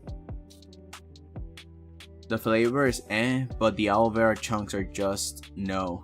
I want my liquid to be liquid. Oh, so it's a texture thing. You don't like the slime texture of it. I don't mind the texture of aloe vera. It's the only slimy thing I like to bite into. Because if there's like, you know, mushrooms in pizza, I don't like mushrooms. Mainly not because of the flavor. It's because of the texture. I don't like I don't understand how people eat escargot and clams and oysters. It's like, I don't like the slime texture. I did enjoy octopus ones. Like the ones that came in cans. It's very, yeah, it is slimy. But the problem is that it was chewy. Like, I like the flavor, but man, it was so chewy. I was a little kid. I had no power behind the jaws. Not enough to, like, bite into it and I just bounced back. I don't know how it is now that I'm older. Can I actually bite into it and fully break it down, or do I have to just swallow the little piece? I don't know how to I don't know how to eat seafood. I don't know if you noticed. But indeed, yeah, it is a texture thing. And it's fine. Some people like flavor of things, but they don't like the texture, and some people are backwards in that, like, oh, I love the texture, but I hate the flavor. I forgot like mushroom, but main reason I didn't like pineapple pizza is the texture of the pineapple. Really? That is a first, because a lot of people talk about how the flavor is nasty. Because I personally do not like ham on pizza. I mean, ham on pineapple. Because there is this Puerto Rican food, right? Where it's just this giant slab of ham bathed and marinated with pineapple juice and a bunch of pineapples. So I don't like that flavor. I hate that flavor. And there's also like corned beef. No, not corned beef. It's like spam and like pineapple jelly jam, and it's like, oh god, no, why? I don't like that combination. I don't like that savory, acidic, zesty with, no, I don't like it. And also maybe sometimes a little sweet. No, I like my meats salted and with like the spices. I don't like it sweet. Rarely do I eat sweet meat, like with honey and stuff. I don't like it. I don't say it's wrong, I just say that personally I don't like it. And when I see pineapple on pizza for the first time, I'm like, oh, it's the same thing. That explains why a lot of people don't like it. Like, to me, it wasn't like this revolutionary thing. It's just, oh, it's just ham and pineapple. Oh, we have that here. It's nasty because I don't like that combination. But I see the appeal because a lot of people in Puerto Rico here like the ham and pineapple combo. So it's like, yeah, I understand it. I get it. I understand the Hawaiian. I don't like it, but I respect it because it's not outrageous. It's not like you're putting, I don't know, ice cream with pickles and I don't know, what is a very disagreeable, gross combination? Like, no, this is obviously gross universally. You know, like, I don't know, sewage water. Like, obviously, it's not that. It could be worse.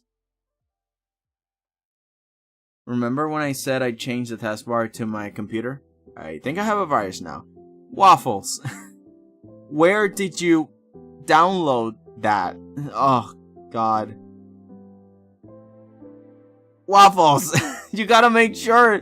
Do you have an antivirus to check files before you download them? Oh my god. No, but what I don't know how to check for viruses. Like, what is happening? Is it loading something? Is it changing something? What's happening? Is it bloating your task manager? Try and see if you can. I have an antivirus. Good. Destroy it. or Control Alt Delete the taskbar so then you can like end the end process to see if you can shut it down. Maybe it's too late, but let's see. Or right click on the taskbar and get the task manager up if you don't have the Control Alt Delete option. Let's see. The flavor was kind of nice, but the texture of the pineapple just felt disgusting. Bleh. Yeah, the Hawaiian is understandable. I double checked everything. All the websites were safe, but I got like a million notifications that I had a virus. Well, it's time to Google what's happening. Because, or maybe it's like the developers, like run a background check on the developers that ran it and see if there's any comments like, hey, this or that. Because sometimes software and stuff goes into places where the system Windows goes like, oh, you have a virus, when it's not true. Or maybe they're just overreacting. But again, run a background check on like specifically the developers. The site might be safe, but the ones that made it might not be, or at least check the comments or maybe Google to see if it's safe. Could be. Yeah, go and check it out. Let's see. The flavor was kind of nice, but the texture of pineapple just disgusting. So surely you would say that it would be best if you have your Hawaiian pizza, right? And instead of keeping the pineapples on it, you grab it with like a napkin and then like squeeze the juice on the pizza instead of having the pizza in it. Do you think that would make it a little bit better for you? Because then you won't have the texture of the pineapple, but you will have the flavor. Maybe that's a lot better for you. But yeah, I also see the logic because apparently the zestiness of like lemons and oranges or pineapple can cut the fat. You know, so it's a good combination. I was thinking that now, yeah. So apparently the acidic of it all cuts the fat and it makes it easier to Like it doesn't make you feel bloated. Like it runs smoother. So I see the logic of putting some zestiness on meats and like something fatty like and greasy like pizza. Like it just makes sense mathematically. I don't like it flavor wise. Artistically nope. But I get it. I don't fault people that like it because I see the logic. Like I don't join the wagon of people that don't like pineapple on pizza or ham and pineapple and start dunking on the other side. It's like, no, people are allowed to like what they want. Like, whatever, man. I've seen some really crazy dishes that I do not like, but it's also the fact that my palate, my tongue palate, is not as developed as somebody that experiments more. With more experimentation, I will like more dishes, but first there is like this period of acclimation, of getting used to flavors, and then I can get an acquired taste for specific foods and stuff. But, you know, it's more about me. It's more about me not having a refined palate. No amount of refinement, though, will ever make me like olives. You make me want to eat an olive? You're out of your mind. Get out. Leave. Escape! Again, we eat raw herring here. Yeah. Yeah. And I love it. Yep. There it is. Everybody has their own palates. And sometimes it's up to me to refine my own palate to like something or not.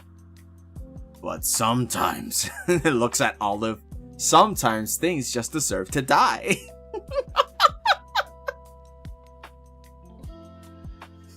Oh my god, I have no mercy for the olive, man. No way.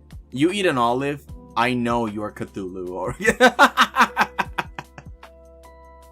you are a creature. Pepper is yum, dude. I love peppers on pizza. Peppers, onion, and all sorts of meats like ham or sausage, or of course obviously the pepperoni. But all of that, like meat lovers pizza. Ugh. Meat lovers pizza, but also all the vegetables, man.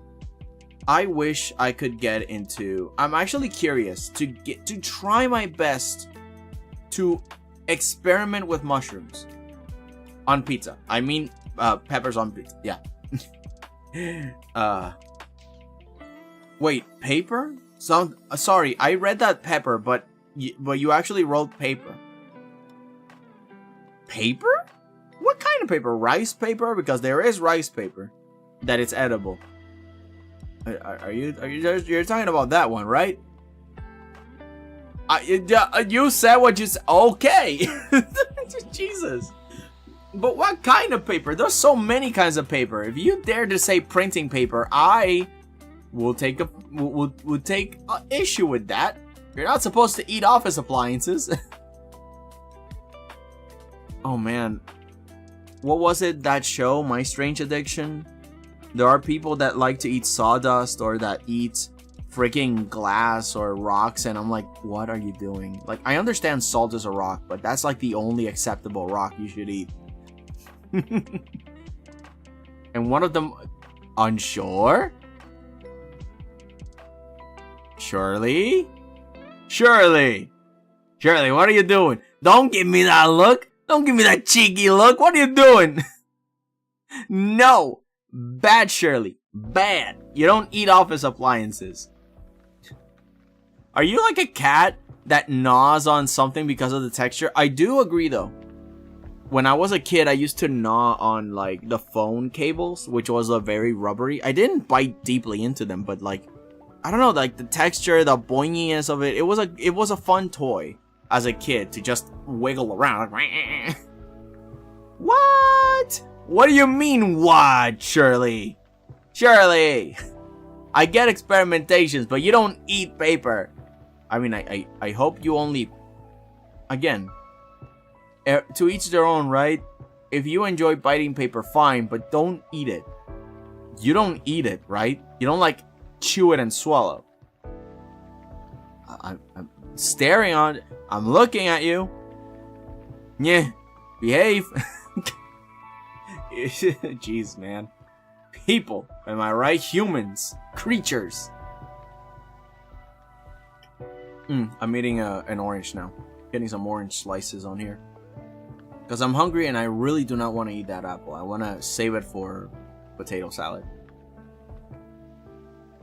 Man, we've been talking about everything except what we're here for.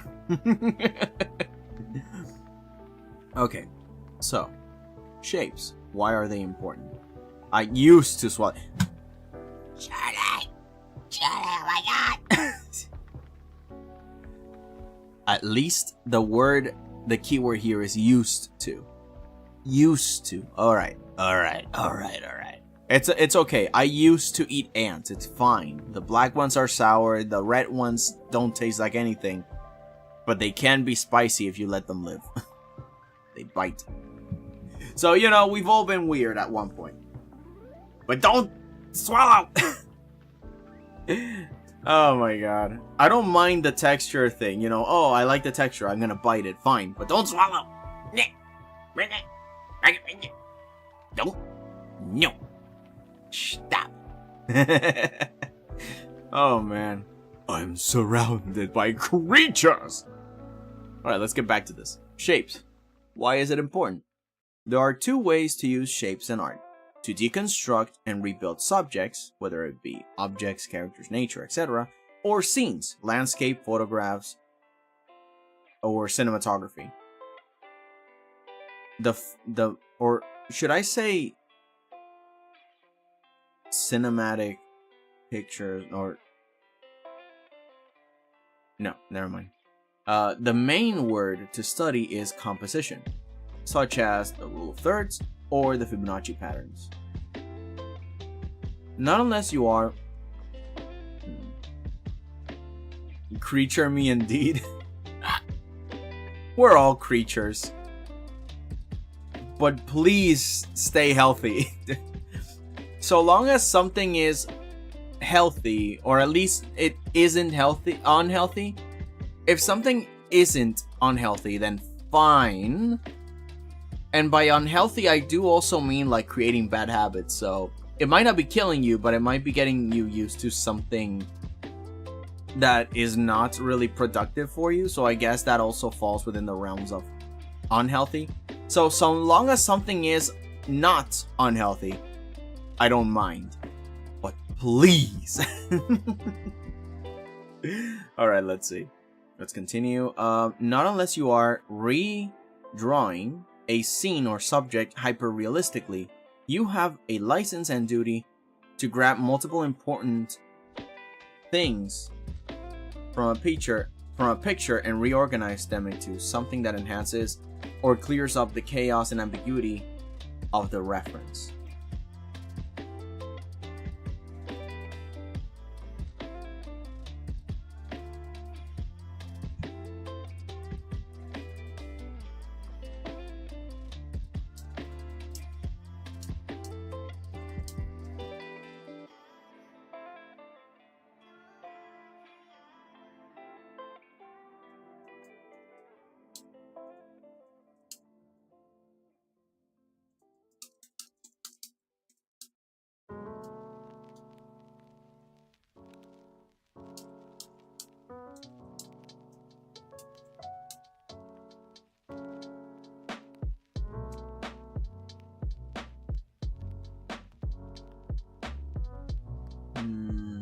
Simplifying these parts as basic shapes, as undetailed basic shapes,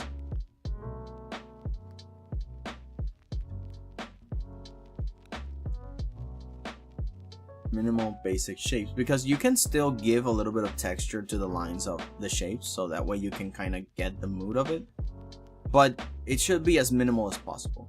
Simplifying these parts as minimal basic shapes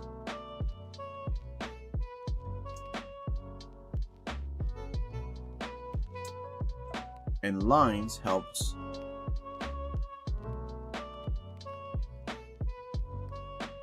reorganize everything quicker and get the sense on how the full final scene will look and feel like.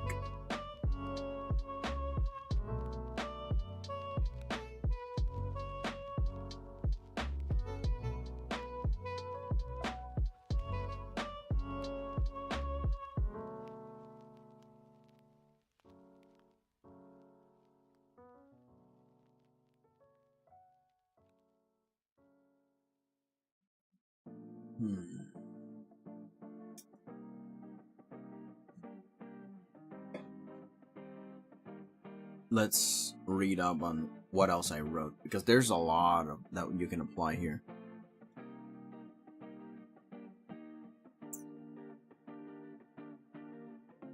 Okay, so I mentioned in one of my attempts volume.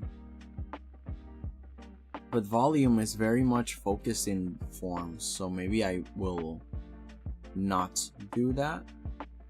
Shapes are a combination of lines that form borders or contours and silhouettes of objects.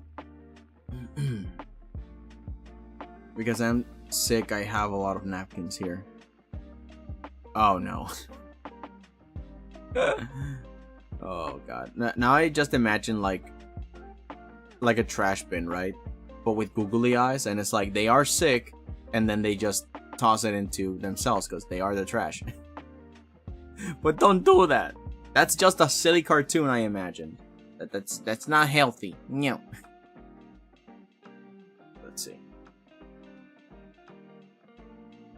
I could do the whole contour thing. Let me see where it would belong. If I have the whole division of subjects, like defining multiple, I think I wrote about that already, but you can get to define one thing over the other.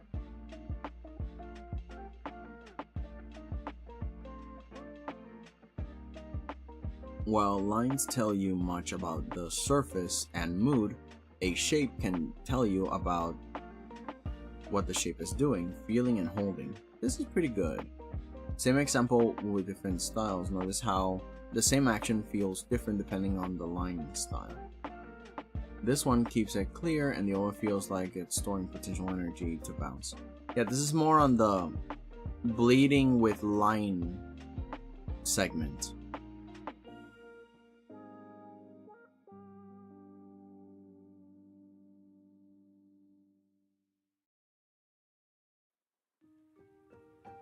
Learning requires you to break apart everything you see. For instance, this image full of objects, an experienced artist taking shape away all the information like color, shading, perspective, etc.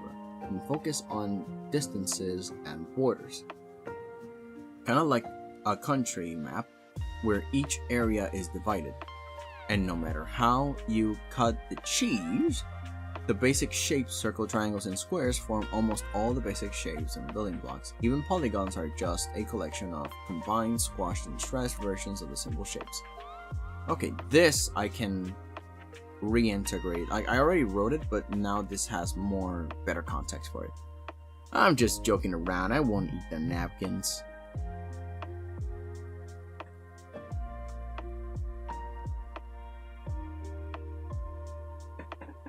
Are you sure? I know. I'm just messing. I'm just joking too. Like, surely you wouldn't do it. Once you've broken down the image to its basic components, you are to rebuild it using your own skills and style. This is essentially what drawing is, and each interpretation of an image is this translation of what the person sees, how they imagine it, and the skills they have to imitate or enhance life. This deconstruction is easiest when the camera stares at things straight on, so we will be working with this until our next lesson, forms. Read my username, Shirley on Shirley. Surely you won't. Yeah, that's the thing. Yeah, that's the what is it? The Schrodinger's surely. I think all of this is really good, or at least I can simplify this. Why does it leave? Why won't it let me? There we go. Copy.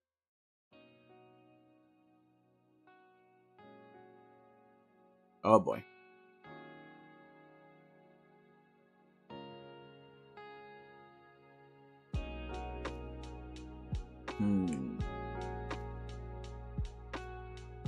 Okay, this is more like the worksheet. Like I'm seeing a lot of tutorial stuff here, and this is what belongs. Assuring I'm sure indeed. Yeah, surely that's true. Assuring that surely I'm unsure indeed.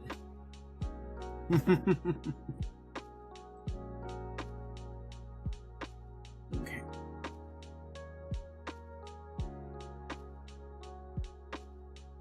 Why is it important?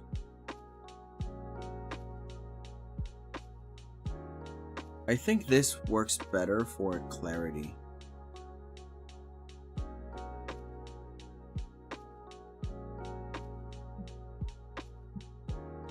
And then, yeah.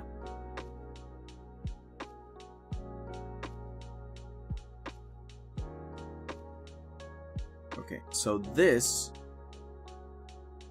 please select,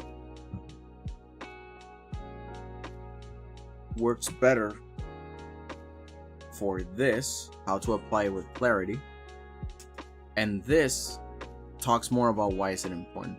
Not unless you are redrawing a scene or subject hyperrealistically, you have a license and duty to grab multiple important parts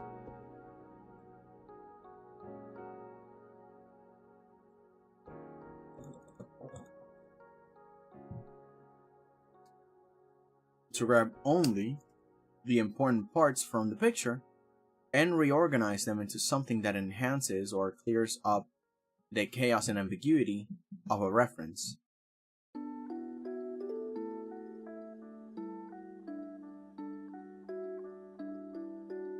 Any chaos and ambiguity for a reference. Because if there is no ambiguity, then surely is assuring that she surely is unsure indeed. Sure, the sharpshooter. Let's see.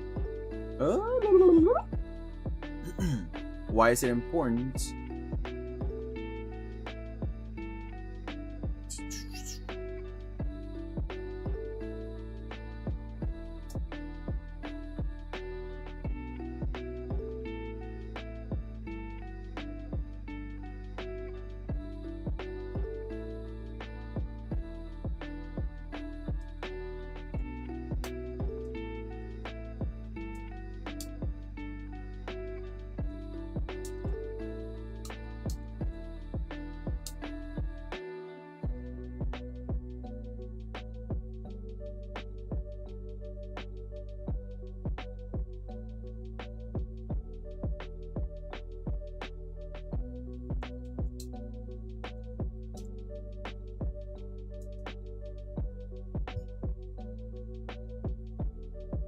Divide and conquer is a good analogy for understanding shape.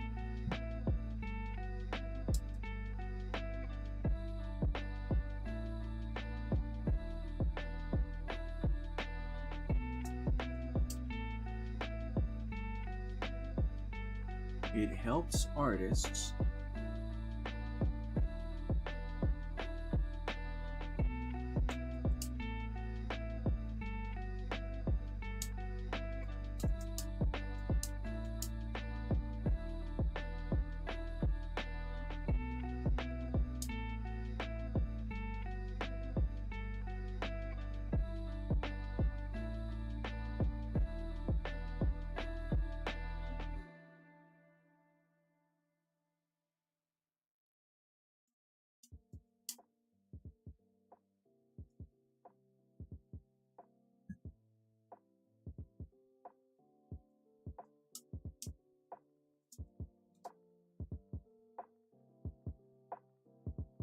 Divide and conquer is a good analogy for understanding shape.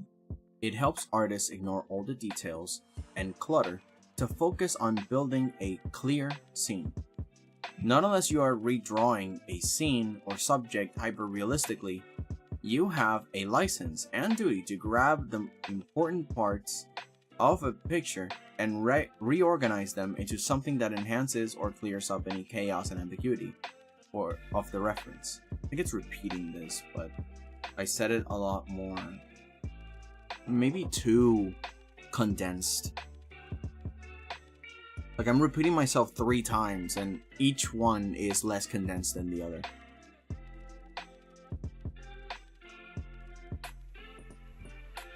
Let's retry again. The bottom is what I wrote so far, but I think we can resimplify it. I got some Greek yogurt and added some fresh orange slices. Nice! Orange slices for yogurt? Never heard of that one. Extra acidic. A little bit of more zest to it. Smoke it!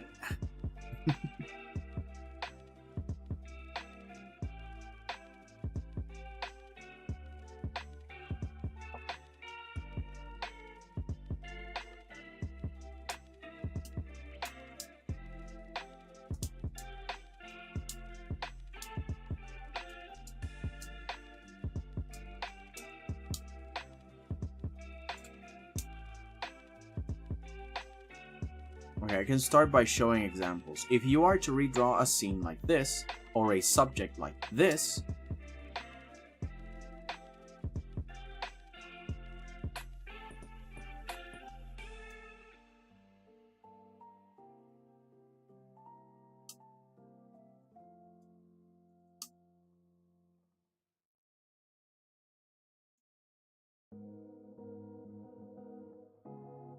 double ends, alright. A beginner will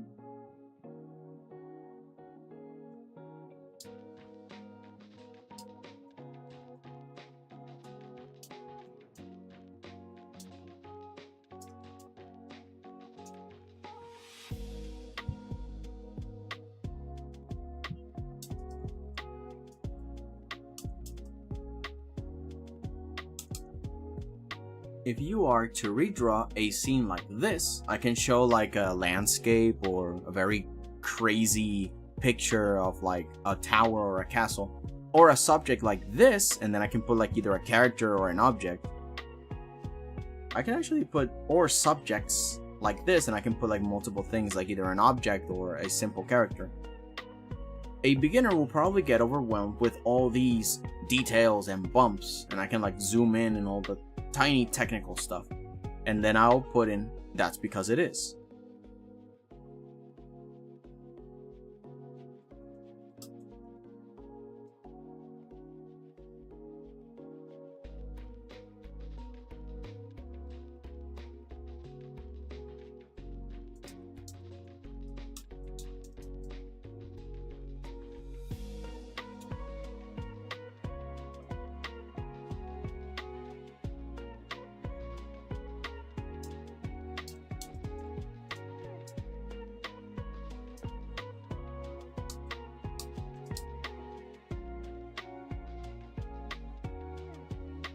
When an artist redraws something,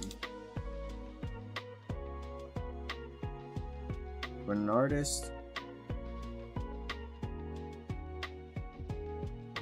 wants to redraw something,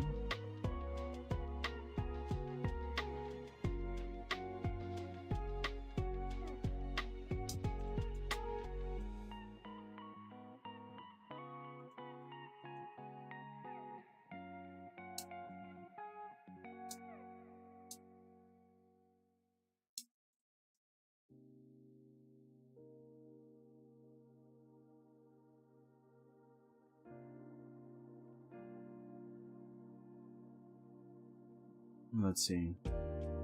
It's actually prepackaged fake orange yogurt with lethal amount of sugar. I really like the music. Oh, is it? Oh, do you? Yeah, let me...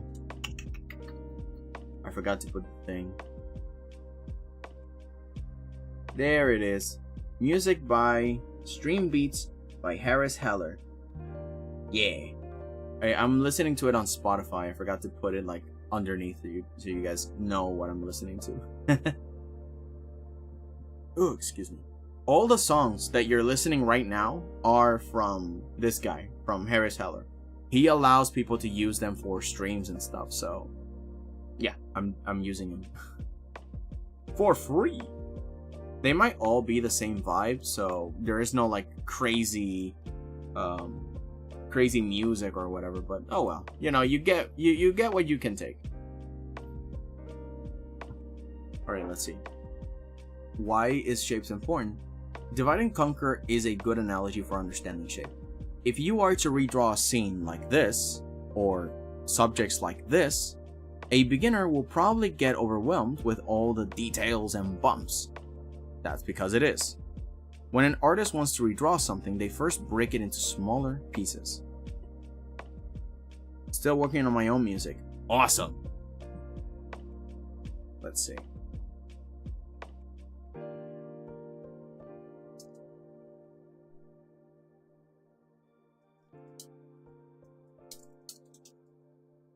The simpler, the better.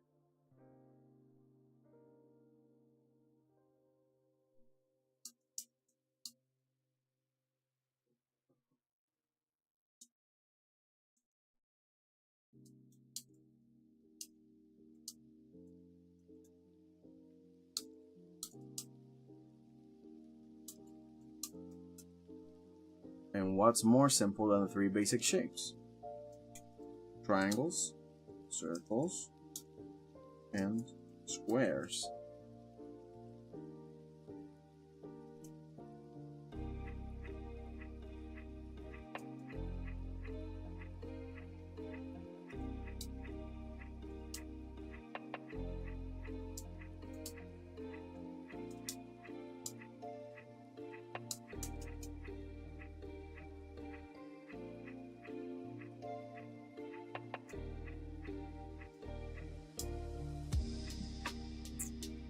Any shape, even polygons, are made of them.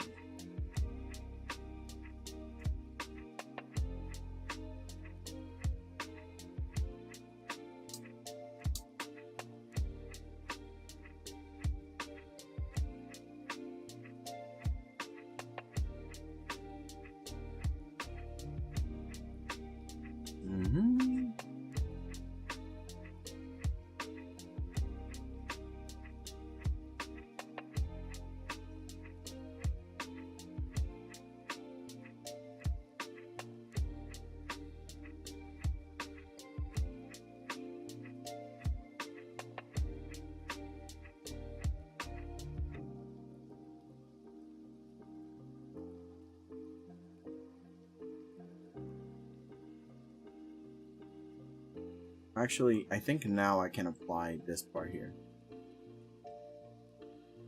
Because now this is information on how to apply it. Yeah, sure, how to apply with clarity, but first you need to understand in what ways do you apply it. This isn't the how, this is the what. There are two ways to use shapes in art: to deconstruct and rebuild subjects, or scenes. The main work to study is composition, such as the rule of thirds or Fibonacci patterns. I'm not sure if I said this last stream, but I translated Hydrate TV video from Dutch to English, so if you're ever interested, it's not available in English. I don't know why it would sound rude. I don't get it. So if you're ever interested, it's like, I think you mentioned this, that it's got no translation, right? So is it a thing that you're gonna give it your own meaning, or do you want it to have meaning? Rida TV. Or at least the word, is it the word Rida? Rida? Rida? I know that, I don't know if Dutch rolls the R's. You know, like rolls the R's, which a lot of Americans don't roll the R's. They're like rice. instead of rice.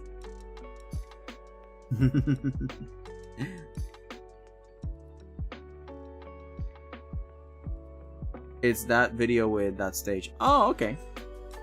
Yeah, I remember.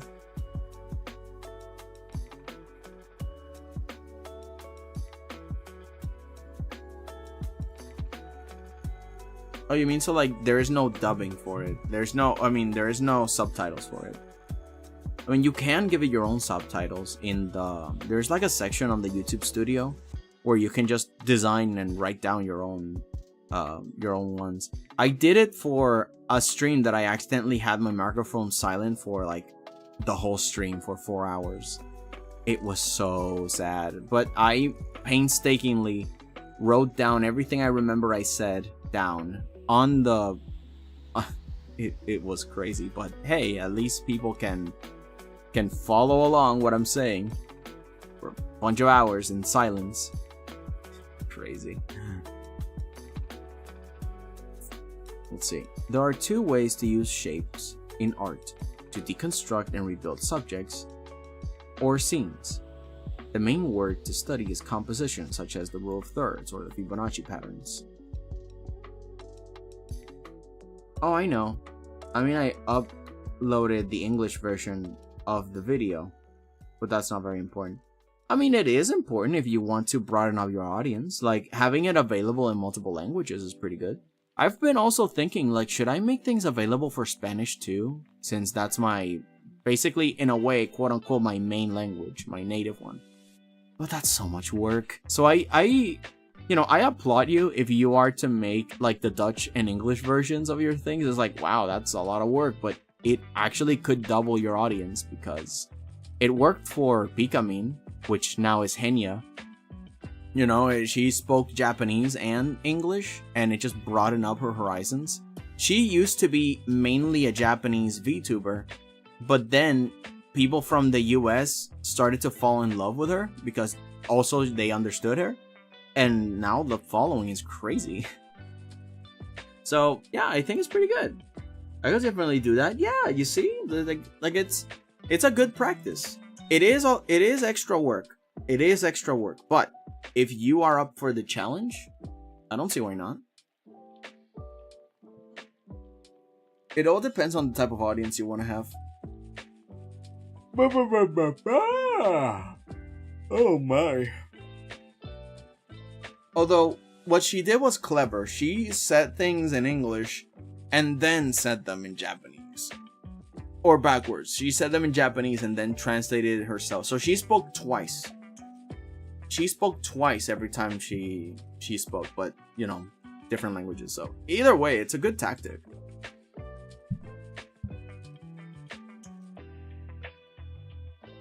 Okay, so why is it important? If you are to redraw a scene like this, or a subject like that, a beginner artist will be overwhelmed with all the details. That's because it is. When an artist wants to redraw something, they first break it into smaller pieces. The simpler the better. And what's more simple than the three basic shapes? Triangles, circles, and squares. Any shape, even the polygons, are made of these three.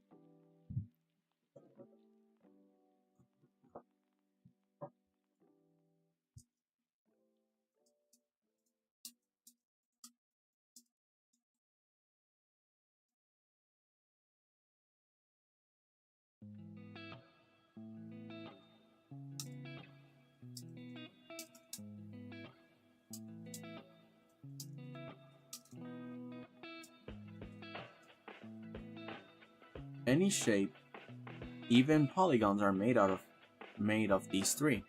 From here, we can add complexity, but staying within the limits we set through these rulers.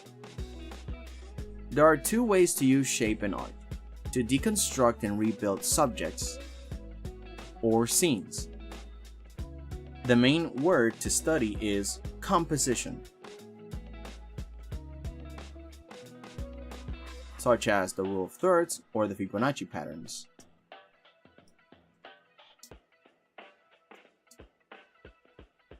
Another important word is shape language.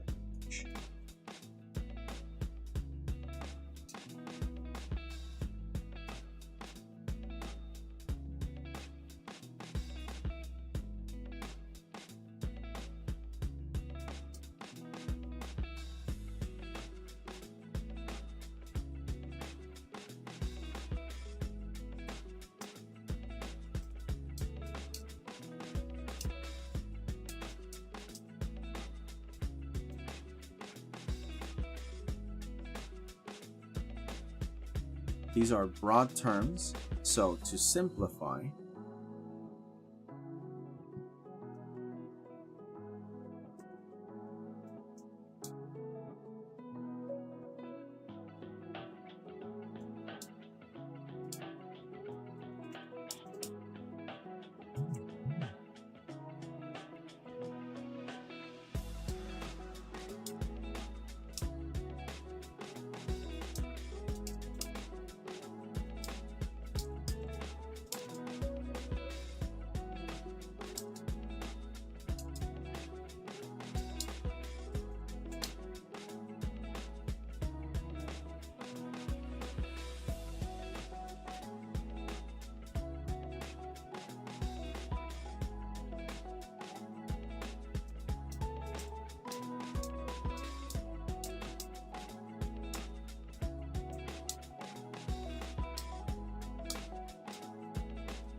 well, I'm heading out. Hope you all have a good day. Okay, Julius, have a good one. Thanks for joining in and hanging out. Suddenly sleepy, why? Well, it happens. Either you ate something or you're working really hard. But it happens. Sometimes I fall asleep on stream, so don't worry. Unless I'm playing a game, in which case. Why is it always work, man? Another important word is shape language. These are broad terms to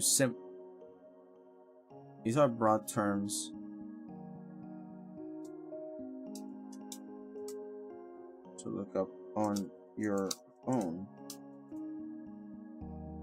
But to simplify, composition is the arrangement of shapes to make things balance and keep the focus where it should be. Shape language has to do with how shapes make us feel. Often things that are rough and unapproachable will have less complex or flexible shape.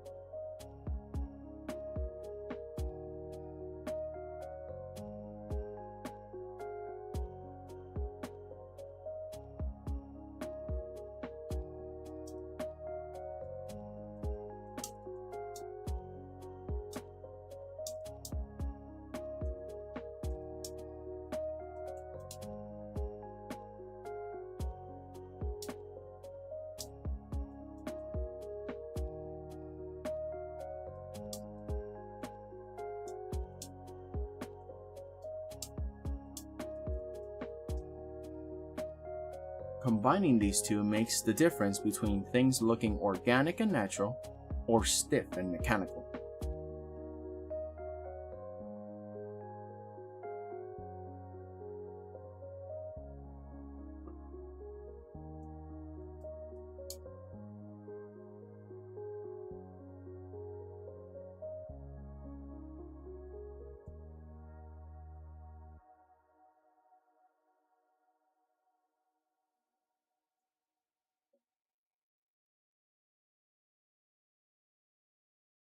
asymmetric, organic and natural, or symmetric, stiff, mechanical.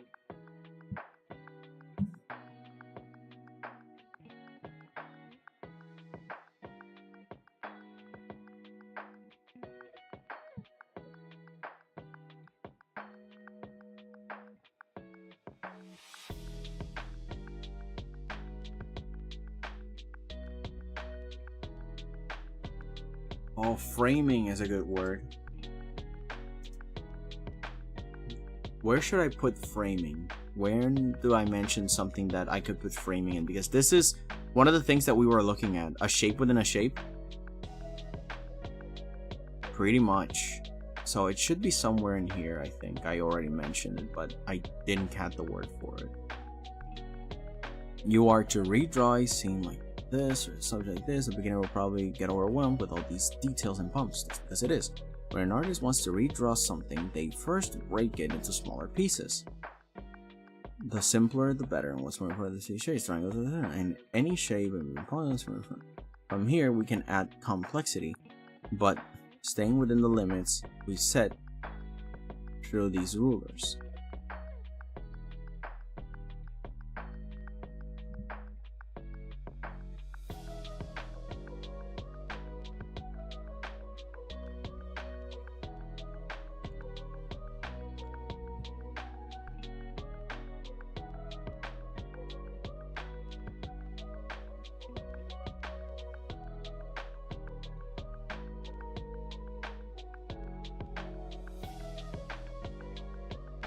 There are two ways to use shape in art: to deconstruct and rebuild subjects or scenes.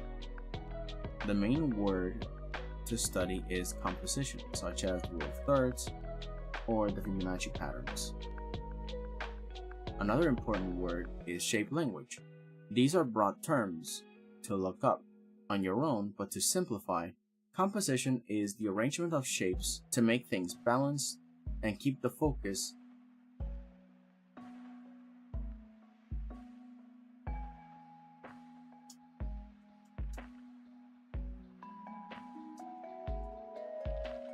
There it is. There's where I can put it.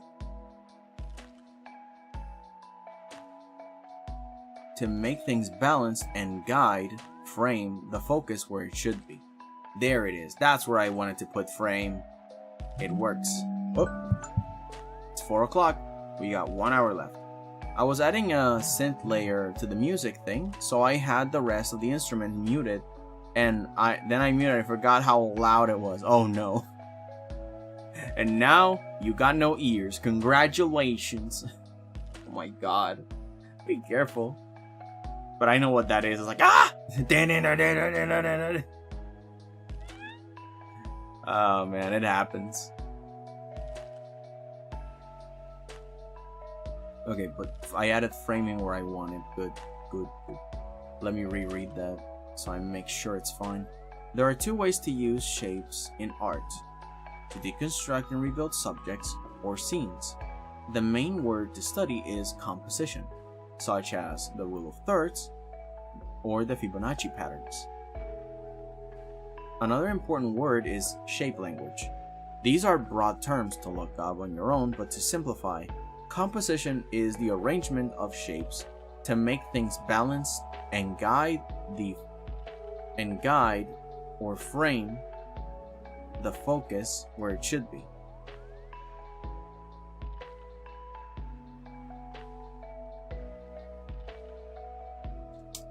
The eyes focus where it should be.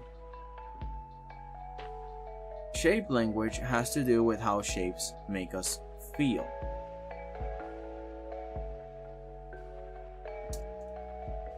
About them. Often, things that are rough or unapproachable will have complex or inflexible shapes.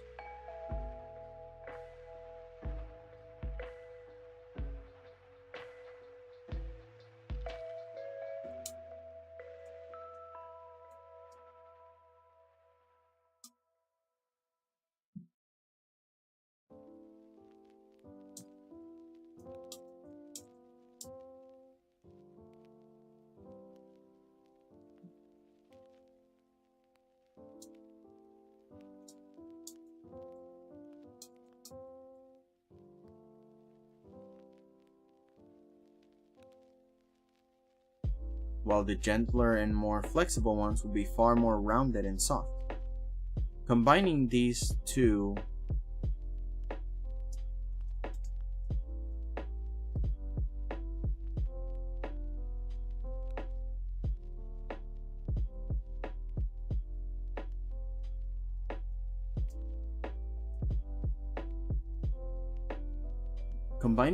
concepts makes the difference between things looking symmetric, asymmetric, organic and natural, or symmetric, stiff, mechanical.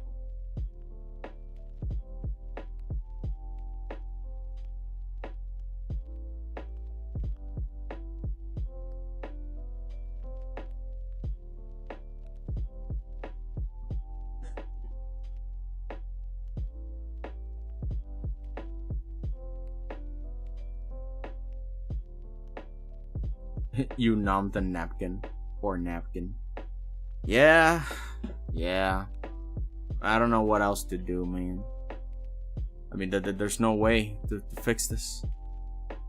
It's all crazy.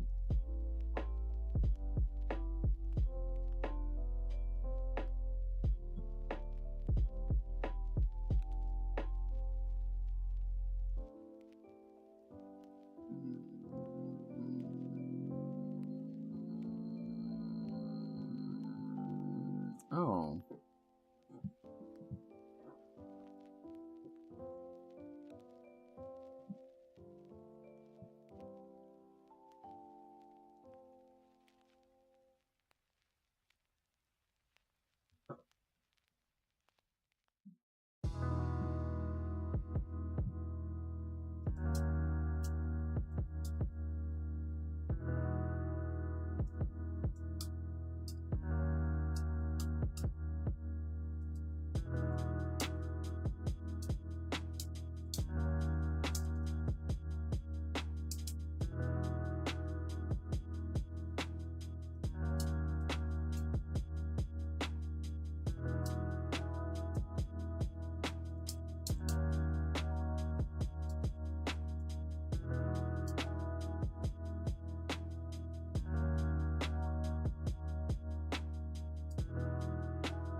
I think I should define breakdowns on the top here.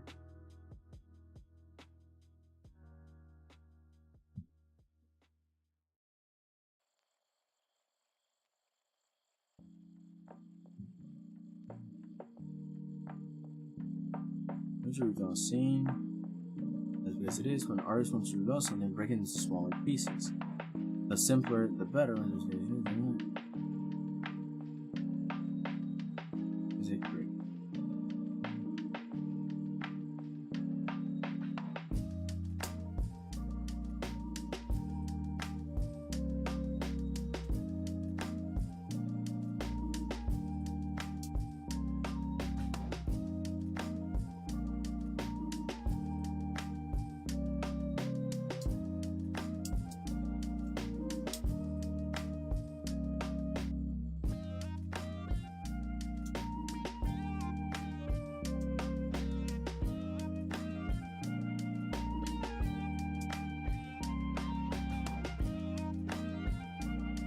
Any shape, even polygons, are made of these three. This is what's called a breakdown.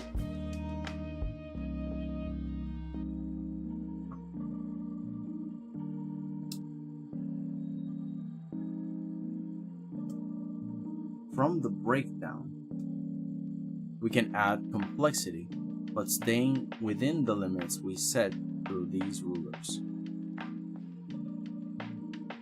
There we go. Yeah, because breakdown is an important word to use interchangeably when speaking about the restructuring of a scene. You put a bunch of shapes, you make the scene look a certain way, okay, and then you start to add all the details and such.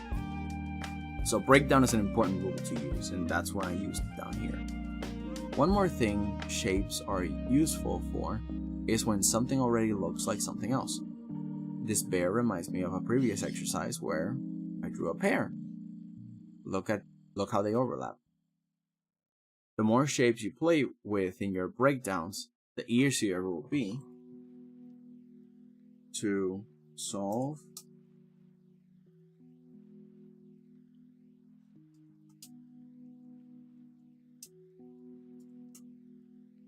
subjects.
Simplifying these parts as minimal basic shapes and lines help recognize everything quicker and get a sense on how the full final piece will look and feel like.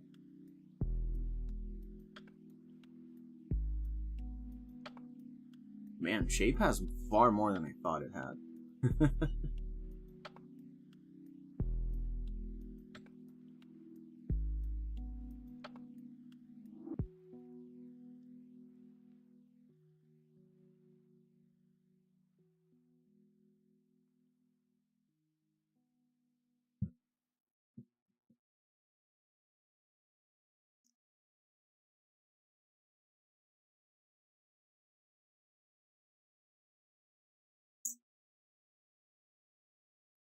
From the breakdown, we can add complexity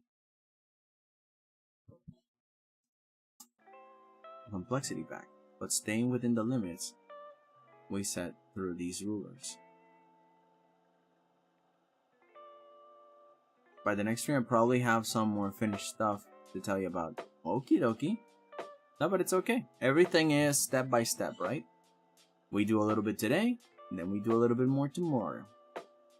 So I'm sure you'll have something by next stream. I don't know what we're going to do next week. If we're going to keep writing or we're going to keep working on more commissions.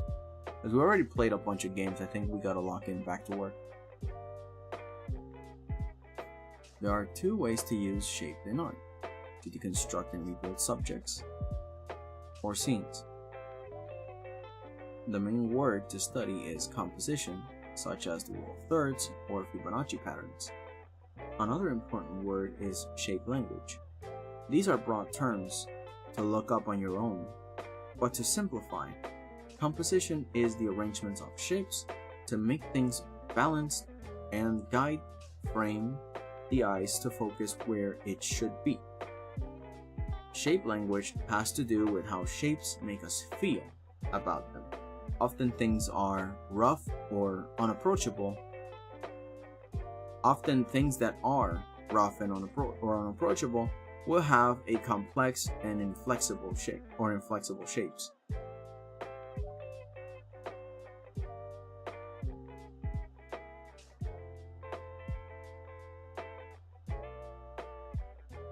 While gentler, more playful ones will be far more rounded and soft. These two concepts make the difference between things that look symmetric, organic, and natural, or symmetric, stiff, mechanical.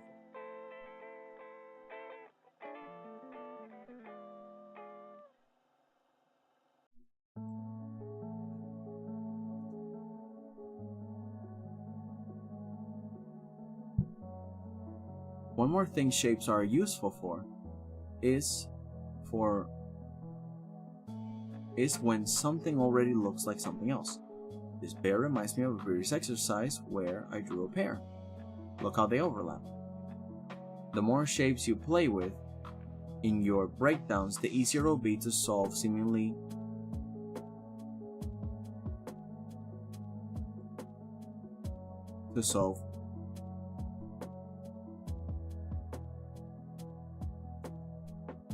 other subjects.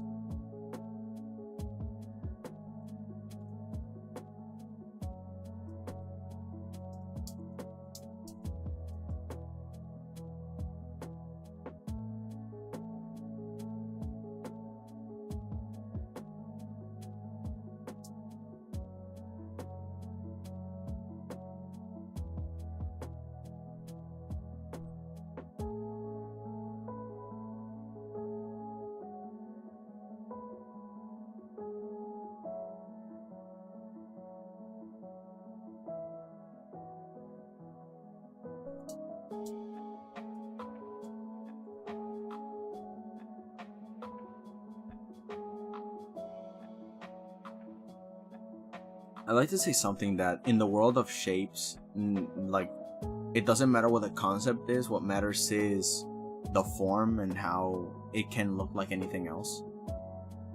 In the world of shapes,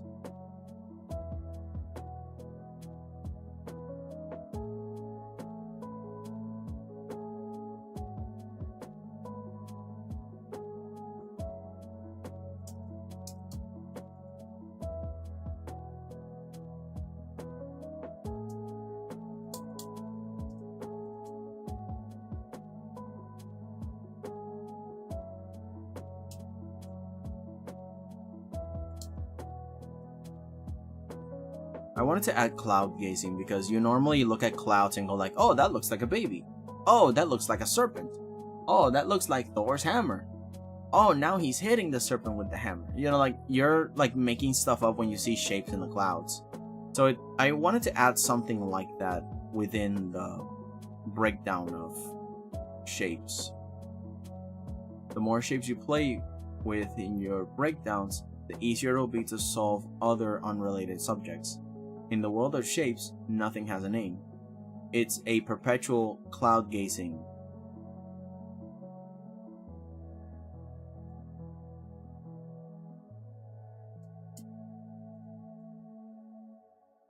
Of Pictionary.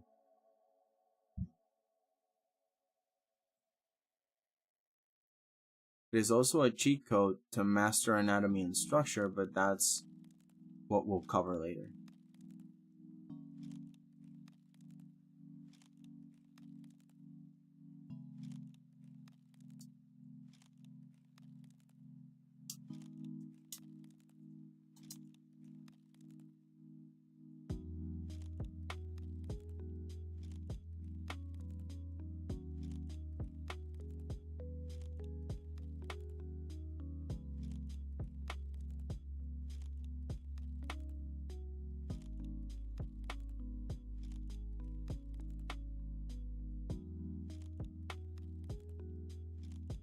Simplifying with basic shapes and lines helps recognize everything quicker and get a sense on how the Philippines will kind of look and feel like.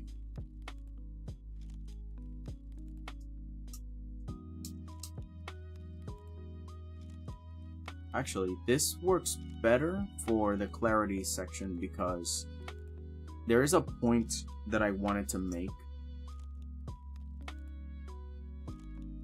which is this.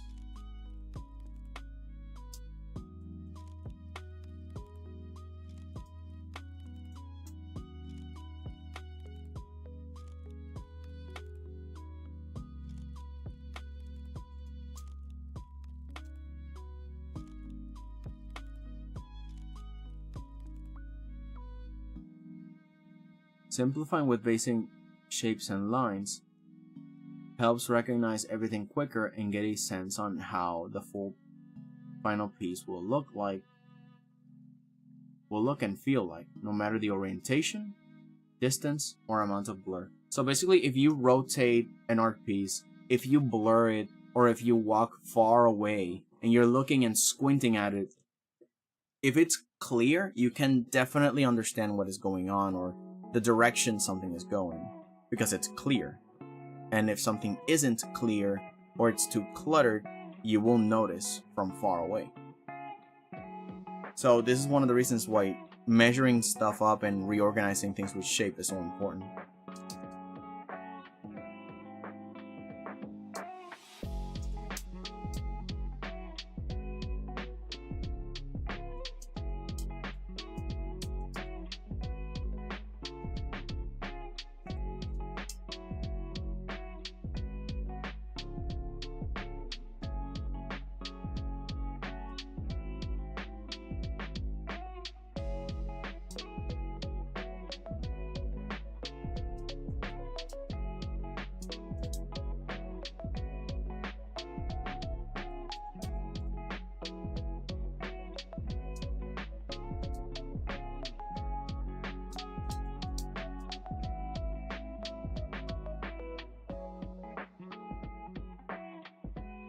Simplifying with basic shapes and lines helps recognize everything quicker and get a sense on how the full final piece will look like and feel like, no matter the orientation, distance, or amount of blur.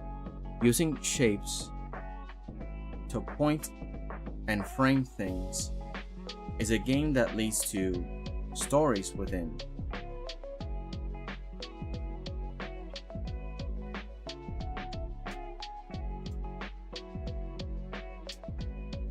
To silent storytelling.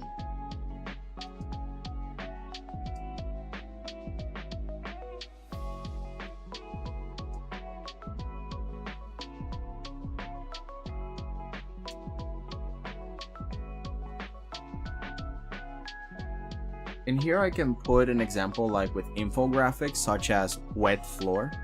You know, like a wet floor sign has like a clear cartoon of a guy like slipping. So it's a clear guide that everything leads to, oh, the character's slipping, it's obvious. And the other one would be like, if there's a narrative for like, there's a character that's crying and then another character next to them with like a weapon, a belt or something, and the character that is crying is shrunken on the ground, holding their legs, and the oppressor is looming over them. You know, like there's a hierarchy of power here, and there are shapes. The one that is crying in a ball is literally shaped like a ball, while the other one could be shaped like a triangle or a square to impose like a measure of strength or cunning or offensive sharpness, you know? So that's shape language and organization and composition leads to this story being told. So I think this is one of the reasons why I can add this in clarity.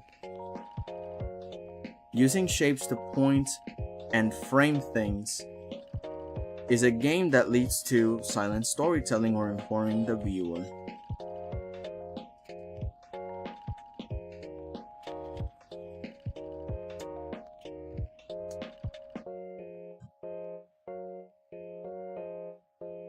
Infographics use this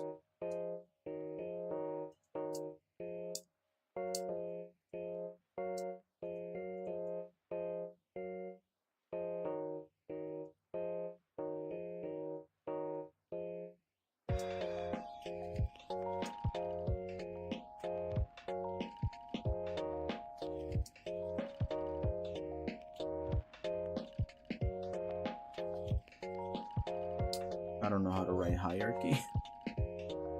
Hierarchy. Weird word. Hello, local. What's up? How we doing?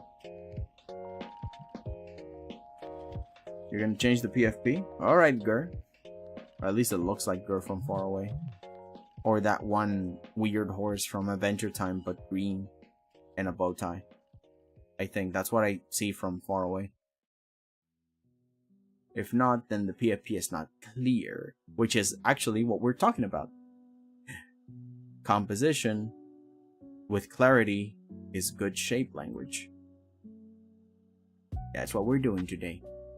And we have like 30-ish minutes left, like 48 minutes left. 38. Yeah, 38 minutes. 37. Let's see. Simplifying with basic shapes and lines helps recognize everything quicker and get a sense on how the full final piece will look and feel like, no matter the orientation, distance, or amount of blur.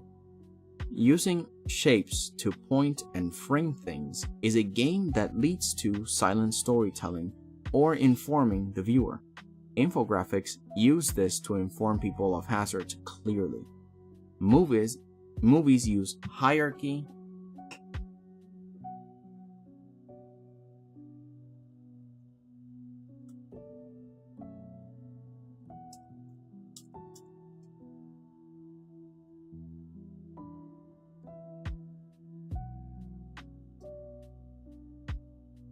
framing shapes within shapes.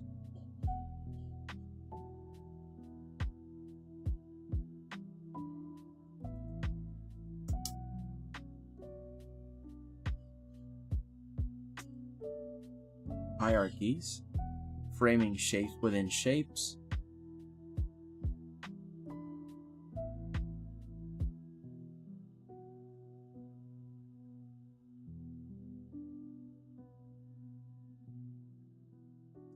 What else? Yo, there you go. I'm gonna finish my script to then do some voice work or record some footage. Good. Yeah, use this time for that. At least I am almost done, but this can be the start of your work. So long as we do some progress today. Jim is working. Unsure was also working. Waffles is working too. Julius was working. You know, like, we're all doing something, which is good. Each very good.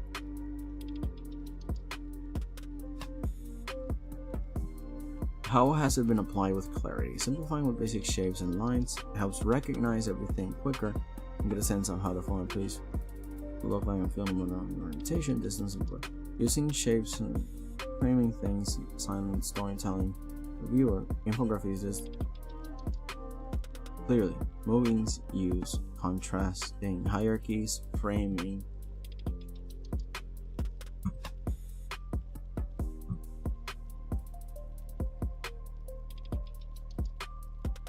devices or shapes within shapes, dynamic lines,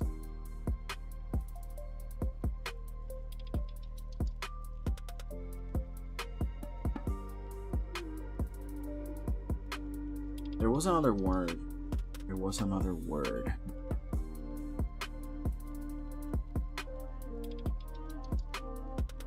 Flow, when shapes combine to make a path or line of action.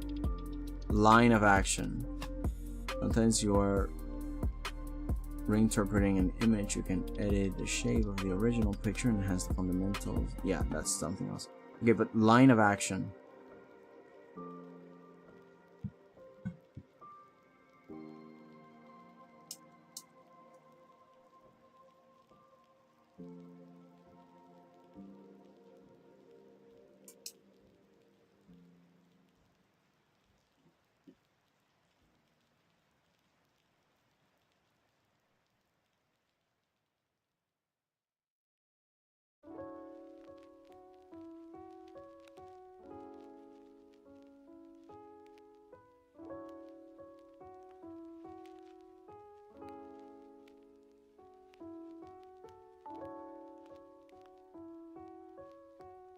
Movies use hierarchies, framing devices, dynamic lines of action.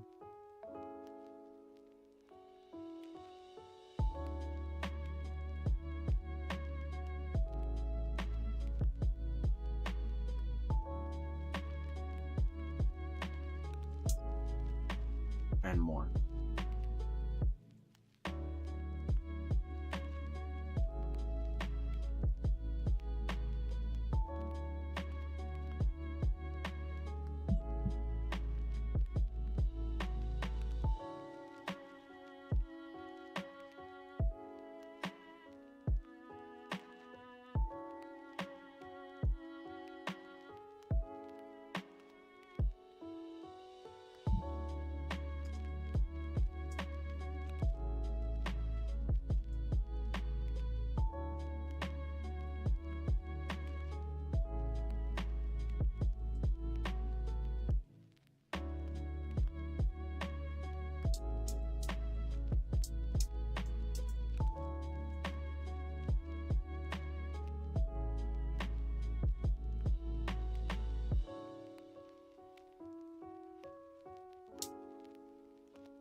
Simplifying with basic shapes and lines helps recognize everything quicker and get a sense on how the full final piece will look like and feel like, no matter the orientation, distance, or amount of blur.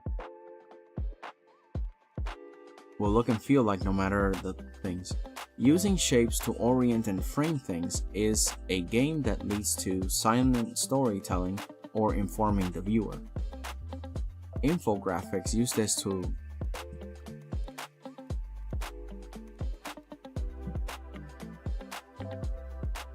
people of hazards clearly. Movies use hierarchies, framing devices, dynamic lines of action, and more.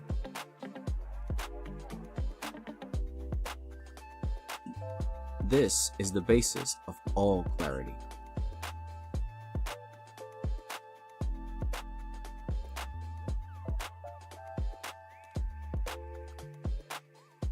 And then I believe maybe is stream almost over? Yeah, we got 30 minutes. Now it's 4:30.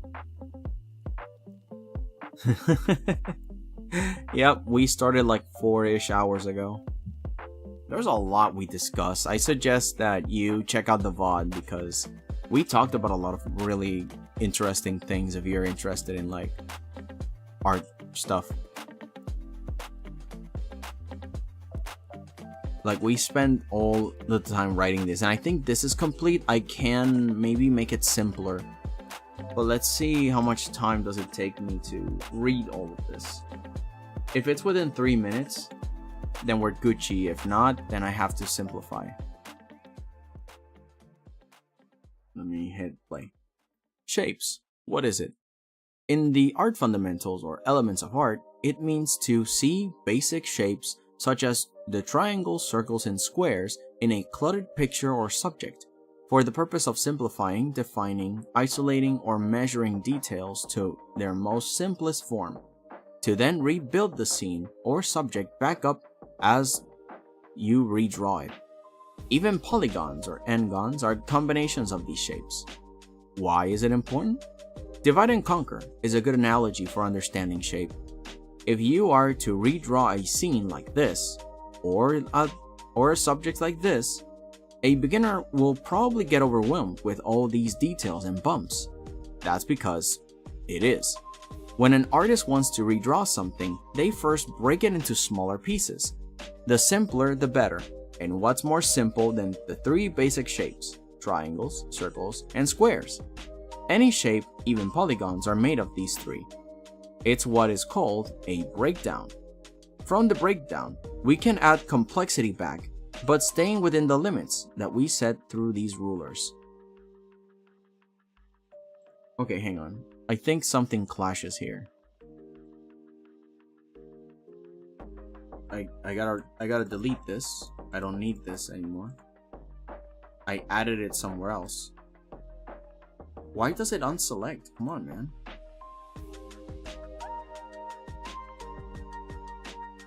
And define, isolating, measuring the simplest form to then rebuild the scene or subject back up as you redraw it.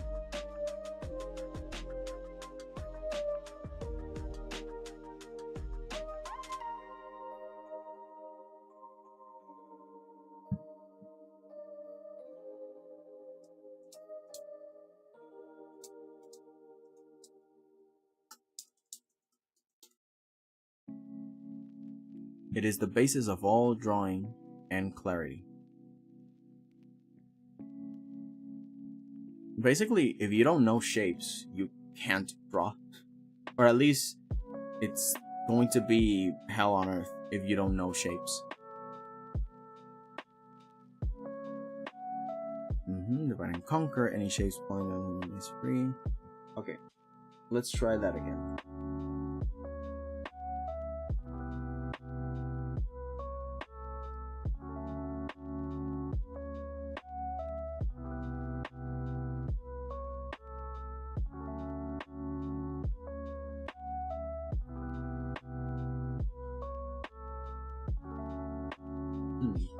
Interesting.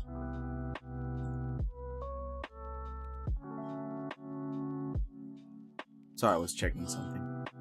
Okay, so stopwatch. Here it is. And restart. Go. Shapes. What is it? In the fundamentals of art,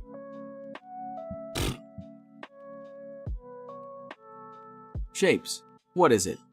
In the art fundamentals or elements of art, it means to see basic shapes, such as triangles, circles, and squares, in a clutter. Okay, so there it is. That's where I was repeating it.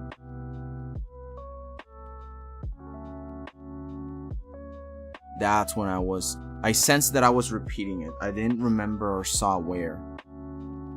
Yeah, I can't repeat them.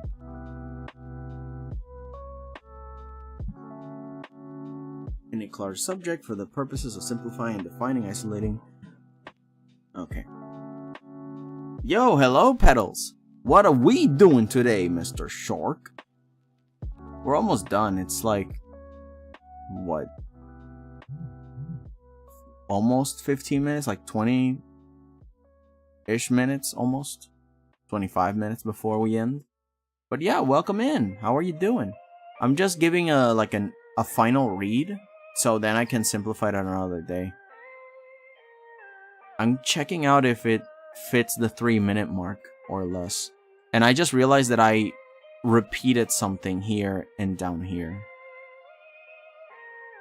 I'm using ChatGPT to fix my script.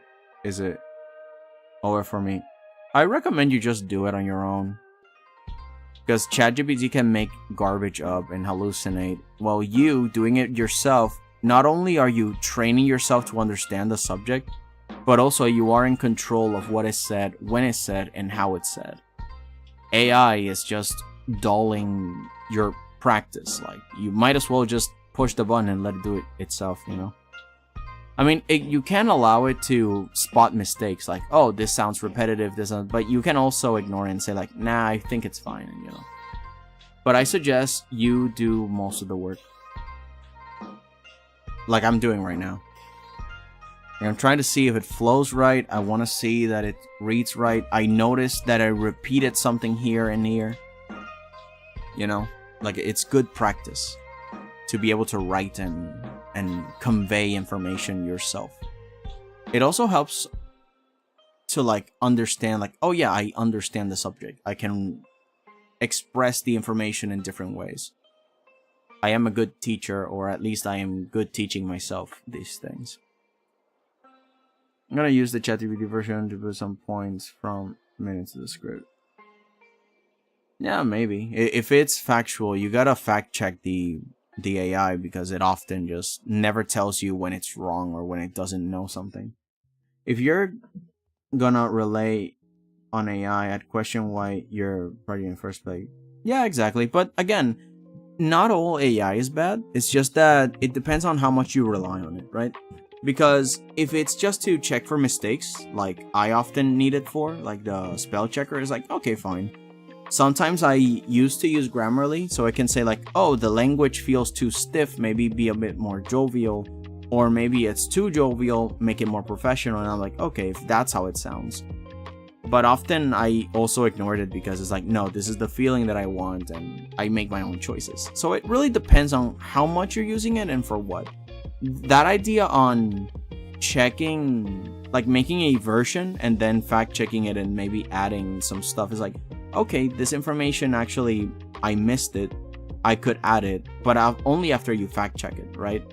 Maybe you did miss something, but again, check if it's even information at all, because the AI hallucinates. But yeah, use it in moderation and use it properly. I'm not anti-technology, it's just that kids nowadays just use it for everything, and it's like, no, you need to practice, buddy. Don't skip the homework. Don't skip leg day. We did for, like, what's the word, calculators, and now we cannot do basic math in our heads. Like, basic arithmetic, what is that? All because we relied on calculators, because they existed and we had it in our pockets. So it is the exact same thing with language. It is the exact same thing. If even today I'm not good at basic mental arithmetic, imagine what people will happen with basic language. It's gonna be awful. I'm just gonna use it to add a few points and make the script more polished. Yeah, exactly. If it's to just add to it, it's fine. What I mean is, be very careful. It's very dangerous. But it's not a sin. It's not like, it's like, just, what I mean is, be careful. Your mind is important and mental atrophy is real. It's scary. My math teacher encourages us to use calculators. It's so over. Oh my god. But I bet your teacher is my generation, you know? Like, I'm 31 now. Probably your teacher is around that age or a little bit older. So probably, like, it's leaving the generation that said never use a calculator into the world that said, oh, you're so annoying. You're not my mom. I'm gonna use a calculator, meh. But I still believe that we should have not used calculators because, my god. Some people can do basic arithmetic in their heads and it's, like, impressive. And I'm here, like, still adding numbers with my fingers. It's ridiculous. So I dread what the future holds for people that use it for basic language. That use AI for basic understanding and reasoning. It's the same thing with calculators, man. It's not hard to understand. It's scary. Ugh. It makes my hair tingle. But man, it's so Jover. But it's okay, don't worry, I trust you. Okay, I'm gonna put the timer on.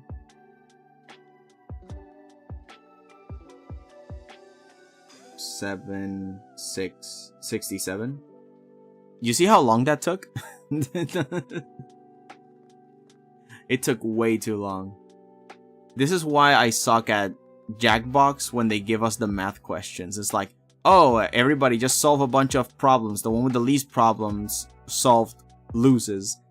I have 7 while everybody else has 20 or 17 and I'm here like, oh. Yep.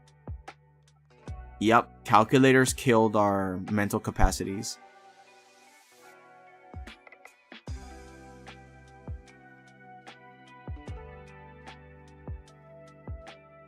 Context logo. Context.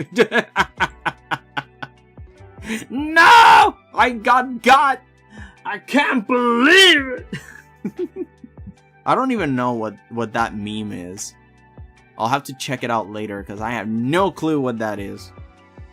Anyway, let's see if this gives out 5 minutes or less. Hopefully less than 3, but let's see. Shapes. What is it? In the art fundamentals or elements of art, it means to see basic shapes, such as the triangles, circles, and squares in a cluttered picture or subject, for the purpose of simplifying, defining, isolating, or measuring details to their most simple forms. To then build the scene or subject back up as you redraw it.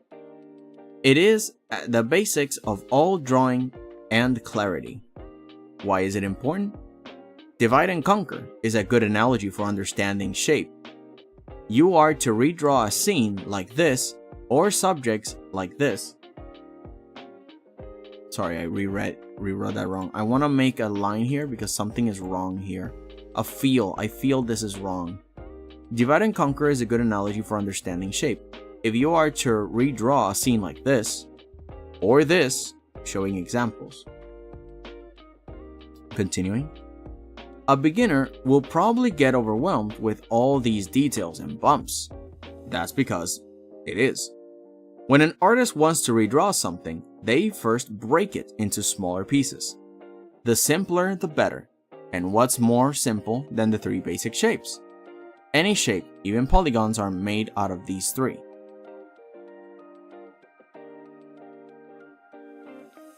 Okay, so I didn't add that. This is here. Okay, that's good. Anyway, I'm gonna keep going. Well, these 3. This is what's called a breakdown. From the breakdown, we can add complexity back, but staying within the limits we set through these rulers. There are 2 ways to use simple shapes in art: to deconstruct and rebuild subjects, objects, characters, nature, etc., or scenes, landscape photographs, and cinematography. The main word to study is composition, such as the rules of thirds or the Fibonacci patterns. Another important word is shape language. These are broad terms to study on your own, but to simplify, composition is the arrangements of shapes to make things balanced and guide frame the eyes focus where it should be. Shape language has to do with how shapes make us feel about them. Often things that are rough and unapproachable will have a complex and inflexible shapes, while gentler and more playful ones will be far more rounded and soft. Combining these 2 concepts also makes the difference between things looking asymmetric, organic, and natural, or symmetric, stiff, mechanical. One more thing shapes are used for is when something already looks like something else. This bear reminds me of a previous exercise where I drew a pear. Look how they overlap.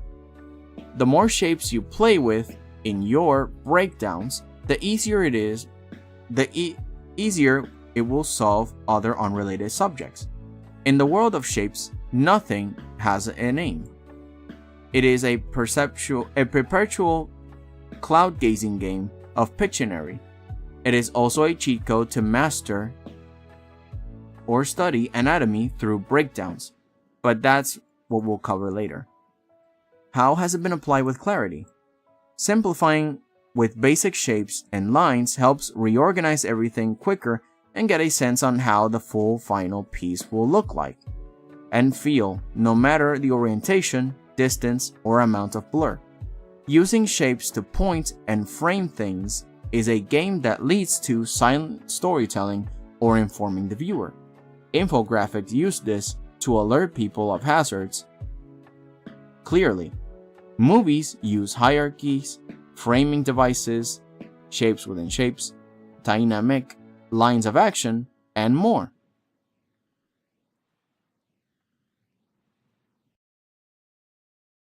Okay, so I'm going to delete this. Yo, Sky! Super late, but hello? It's okay. Welcome in. Hello. Happy to see ya, Sky. My school is 8 hours. Yep, all school is 8 hours. But don't worry. Welcome in anyway, Sky. Yeah, I just realized this is like 4 minutes long. I can actually shave things out of this, so then it becomes like 3 minutes or less. So I got to shave 44 seconds out of this whole explanation, and something here feels weird.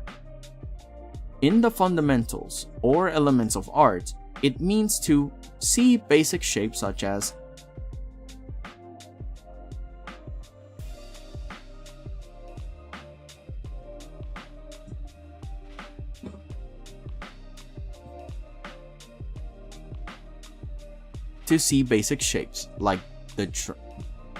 like triangles, circles, and squares in a cluttered picture or subject for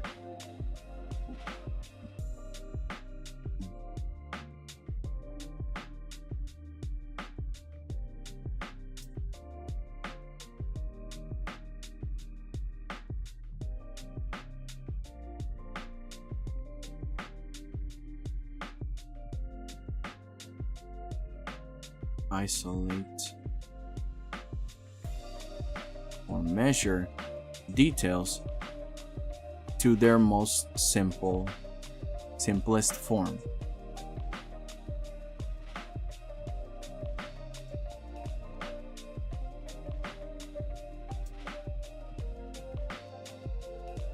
And then rebuild them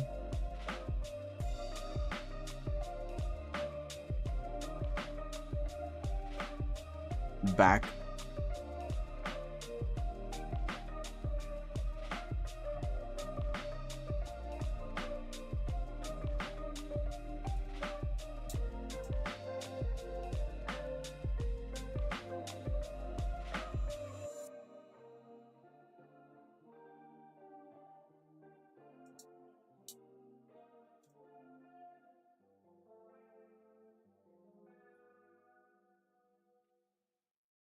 Yo, Bubblies, welcome! I finally got my internet back after a whole day. Oh no! You were without internet the whole day? Oh, pain, man, pain! Let's see, 6 and 7 is a basketball player's reference, the height of said basketball player to be exact. Then one kid got excited and said 6'7" on TikTok and YouTube Shorts, and here we are. Oh, so it's just like a funny clip? Okay, so long as it's not something weird, we're fine without the internet. I know I am. Well, some of us need it to survive. I am listening to you while I eat. I missed previous streams too. What are you writing? Oh, I am writing the continuation of the lines tutorial, right? So we made the lines tutorial. It's right here. I added a few things like the mention of the I, S, and C curve. Lines with purpose are essential to drawing.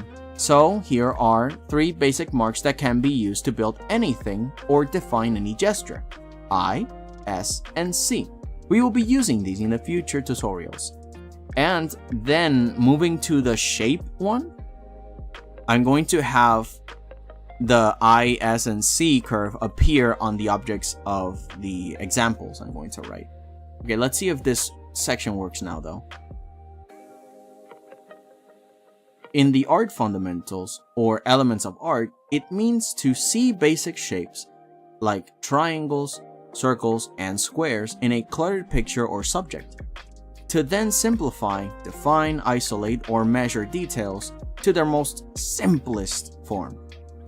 And then rebuild them back up in your style. This is the basis of drawing and clarity.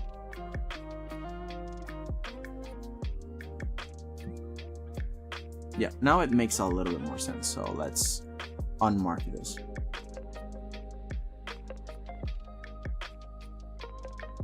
Yeah, I was without the internet, but while I didn't have Wi-Fi, I watched some TV. Oh, that's pretty good. You need food, water, and shelter to survive. No Wi-Fi to kill you. No Wi-Fi won't kill you. Are you sure, local? Can you live in the woods without Wi-Fi? Blue hair, blue tie, hiding in your Wi-Fi. Wi-Fi didn't kill me, don't worry. If someone says, if someone is that desperate for Wi-Fi, they should just make a hit spot or go outside. Yeah, I'm just messing. But yeah, that's pretty much what we're doing. We have like 10 minutes left and I'm just rechecking if there's anything out of place. For now, this covers like what is it in the most basic form. Like shapes is organization. Shapes is putting everything simplified and minimal. So then you can add details onto it later on. It's a very important step in anything, because building something up from something that does not look appealing or well balanced in the most basic form, then it won't look better when you know, you can't paint something to make it be better if it's not already good. It has to be good first and then you can make it better. It can't just be well, it doesn't apply to everything, but you know, like when it comes to, if you want to render an art piece, the basics of it, the better the basic shapes are, the better the final product will be. So to be good at performing the shapes at the very basics, the better the final product is.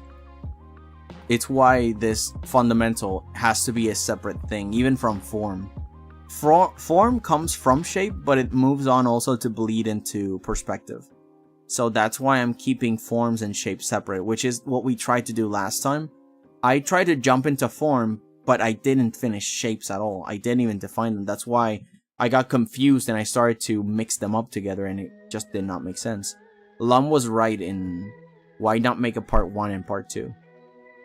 And yeah, it makes sense because part 1 is shapes. Let's see. Like, sure, YouTubers need Wi-Fi to upload and make scripts and edit videos. But not uploading for a day won't kill them. Most people like me have horrible upload schedules regardless. Yeah, again, I was just playing around. It was just playing around. Oh, hello, first time chatter. The Hidden Scotty. Hello, welcome to the show. How are you doing? What's up? What's up? I haven't uploaded a single vid since like 4 days because of school. It's fine. 4 days is fine. I haven't uploaded in like a year. I haven't uploaded a video in a while. I should get back to it. But again, this is why we're making these scripts. I want to make shorts now. I want to make shorts that are informative. And I feel that these are slowly coming up real good together. Are you gonna do some infographic along with the audio? I am so excited to see this. Oh yeah, that is the point. I want to... You see these sections here? Show examples? This is why I'm going to have to make like the infographics that appear on screen. No, not bad tired through waking up like 5 a.m. Aww.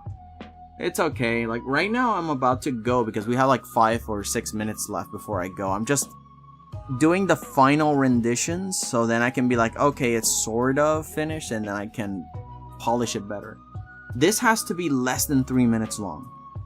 So let's try that again.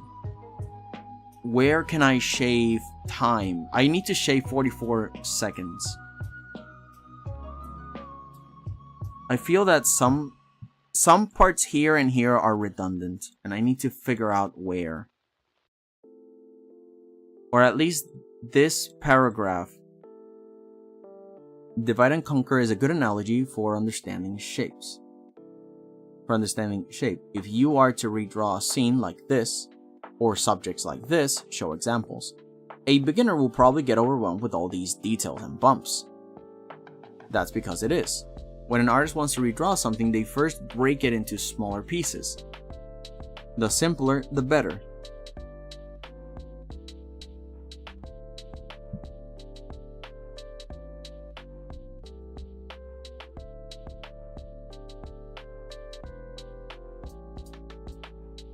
It's why we use these.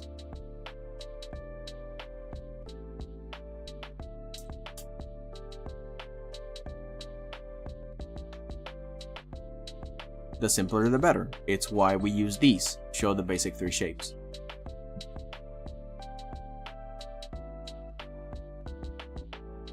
Any shape, even polygons, are made out of these 3.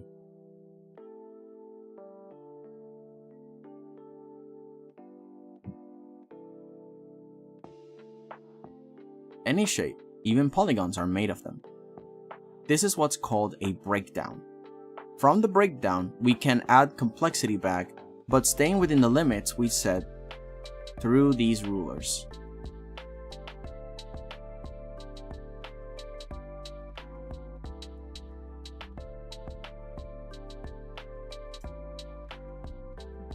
And it is really improvements, because sometimes a scene can look very cluttered, but you can bring back order and focus through a much more defined set of shapes and lines to guide the eye to where you want it to be. So this is an important point that I'm going to have to illustrate when I make the video. There are 2 ways to use shapes in art: to deconstruct and rebuild subjects. And rebuild.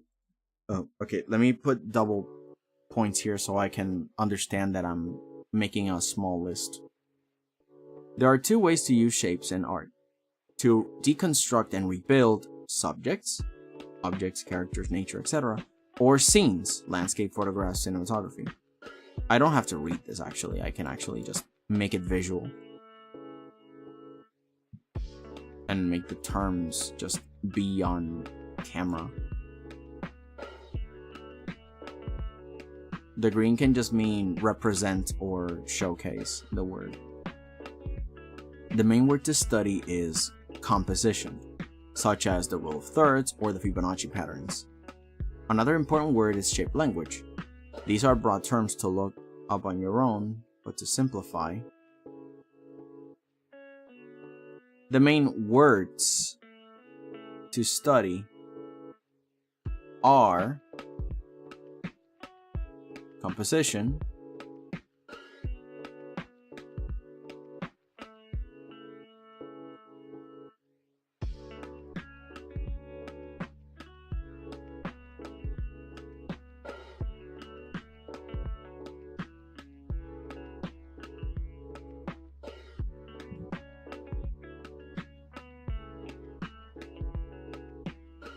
meaning the arrangements of shapes that make things balance and guide frame where it should be.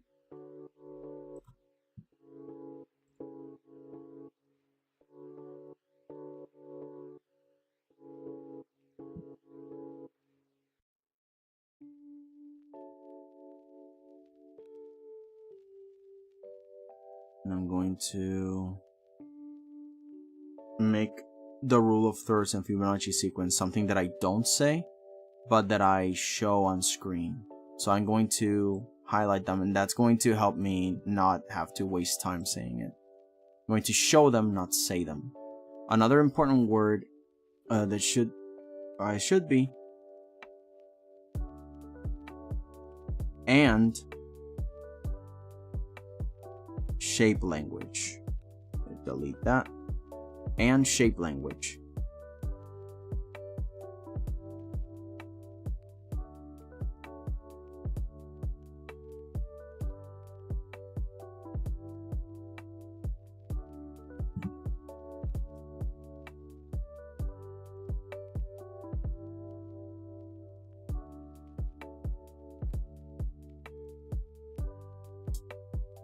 Which has to do with how shapes make us feel about them.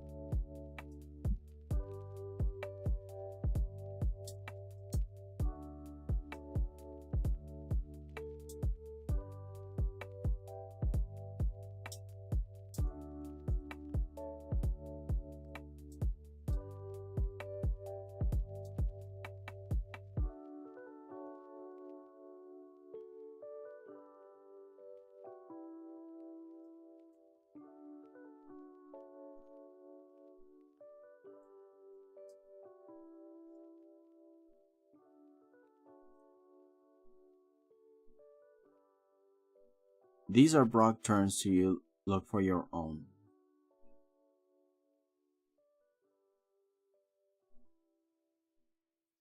I'm gonna delete all of this. Doesn't matter. On your own. These are broad terms to look up on your own.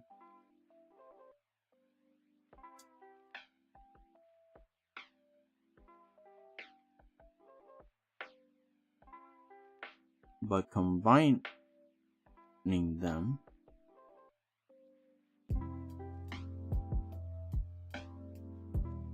makes the difference between things looking asymmetric, organic, and natural, or symmetric, stiff,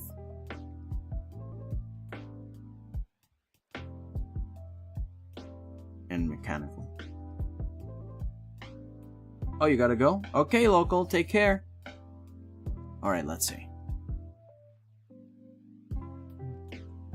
Yeah, that's a little bit closer, more to the point. There are two ways to use shape in art: to deconstruct and rebuild subjects or scenes. The main words to study are composition, meaning the arrangements of shapes to make things balanced and guide or frame. It feels weird when you say it. Like, the way it's written is one thing, the way it's said is different. And this is a script to say something, not to give out information. So I'm going to put the or in the middle. The main words to study are composition, meaning the arrangement of shapes to make things balanced and guide or frame the eye's focus where it should be, and shape language, which has to do with how shapes make us feel about them. Spikes mean danger, box could mean toughness, ball can mean soft and playful. These are broad terms to look up on your own, but combining them makes the difference between things looking asymmetric, organic and natural, or symmetric, stiff and mechanical. One more thing shapes are useful for is when something already looks like something else. This bear reminds me of a previous exercise where I drew a pear. Look how they overlap. The more shapes you play with in your breakdowns, the easier it will be to solve other unrelated subjects. In the world of shapes, nothing has a name. It's a perpetual cloud-gazing game of Pictionary.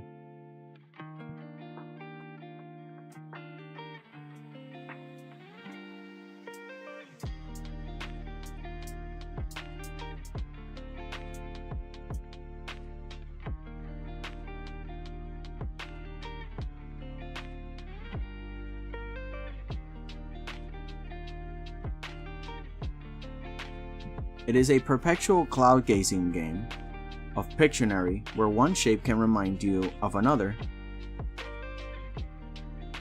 and use it to build more things.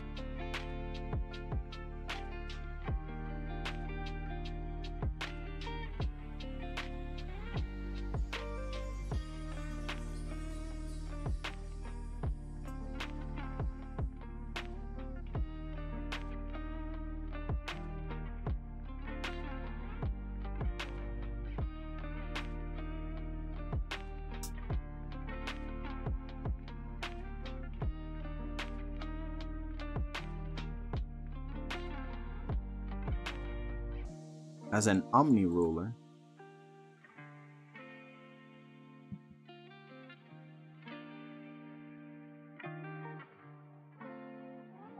where one shape can remind you of another and use it as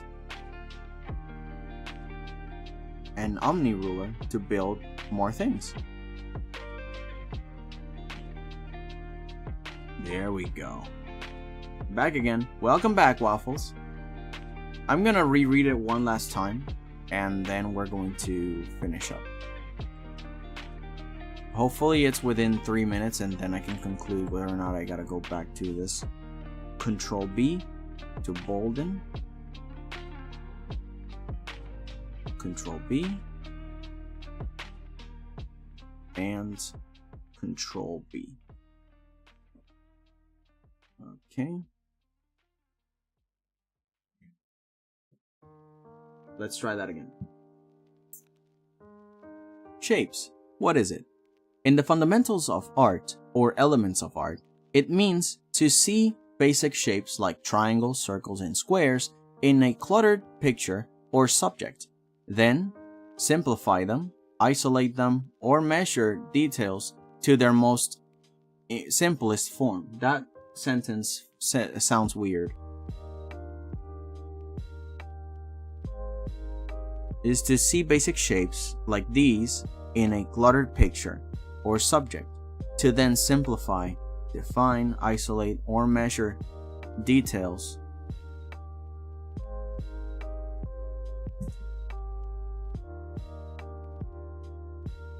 in their most simplest form, and then rebuild and then build them back up, because rebuild is redundant, and then build them back up in your style. There you go. Now it's less redundant. Let's try that again. That sentence was eating me up. Shapes. What is it? In the art fundamentals, or elements of art, it means to... hang on. This is also eating me up. In the fundamentals, or elements of art, there you go. That's, again, less redundant. Shapes. What is it? In the fundamentals, or elements of art, It means to see basic shapes, like triangles, circles, and squares, in a cluttered picture or subject, to then simplify, define, isolate, or measure details in their most simplest form, and then build them back up in your style. This is the basis of drawing and clarity. Why is it important? Divide and conquer is a good analogy for understanding shape. If you are to redraw a scene like this, or subjects like this, a beginner will probably get overwhelmed with all these details and bumps. That's because it is. When an artist wants to redraw something, they first break it into smaller pieces. The smaller the better. It's why we use these 3 basic shapes. Any shape, even the polygons, are made of them. This is what's called a breakdown. From the breakdown, we can add complexity back, but staying within the limits of or improvements we set through these rulers. There are 2 ways of using shapes in art: to deconstruct and rebuild subjects or scenes. The main words to study are composition, meaning the arrangements of shapes to make things balanced and guide or frame the eye's focus where it should be, and shape language, which has to do with how shapes make us feel about them. Spikes mean danger, box could mean toughness, ball can mean soft and playful. These are broad terms to look on your own, but combining them makes the difference between things looking asymmetric, organic and natural, or symmetric, stiff and mechanical. One more thing shapes are useful for is when something already looks like something else. This bear reminds me of a picture that I drew exercising when drawing a pear. Look how they overlap. The more shapes you play with in your breakdowns, the easier it will be to solve other unrelated subjects. In the world of shapes, nothing has a name. It's a perpetual game of cloud gazing, of Pictionary, where one shape can remind you of another, and use it as an omni-ruler to build more things. How has it been applied with clarity? Simplifying with basic shapes and lines helps recognize everything quicker and get a sense on how the full final piece will look and feel like, no matter the orientation, distance, or amount of blur. Using shapes to point and frame things is a game that leads to silent storytelling or informing the viewer. Infographics use this to alert people of hazards clearly.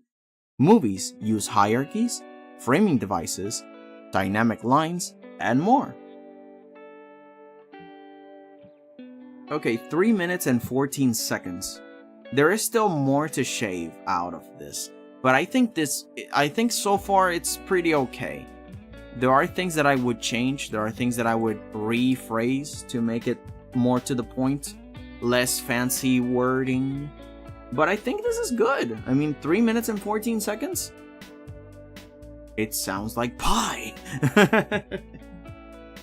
Alright, well, I guess that's that for now. Yeah, I like it. I like it a lot.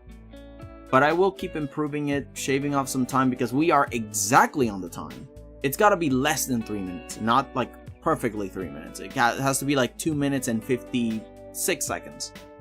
You know, so I gotta, there's still plenty of time to shave out of this, like 15 seconds or more. Like, I did fumbled a little bit, but I think it's fine if I fumble, because it means that there is still enough time to make pauses and make it just a little bit slower, so it's a little bit more understandable. So it didn't even put like the introduction, like, this is the 𝐒𝐫𝐢 series, let's discuss shapes, what is it, and blah blah. You see, I didn't even make an introduction, which I think should be included. So there's even more time to shave. There's like 20 more seconds to shave out of this, or more. Anyway, I think that's that for today. So, thank you so much for watching, guys, and hanging out with me.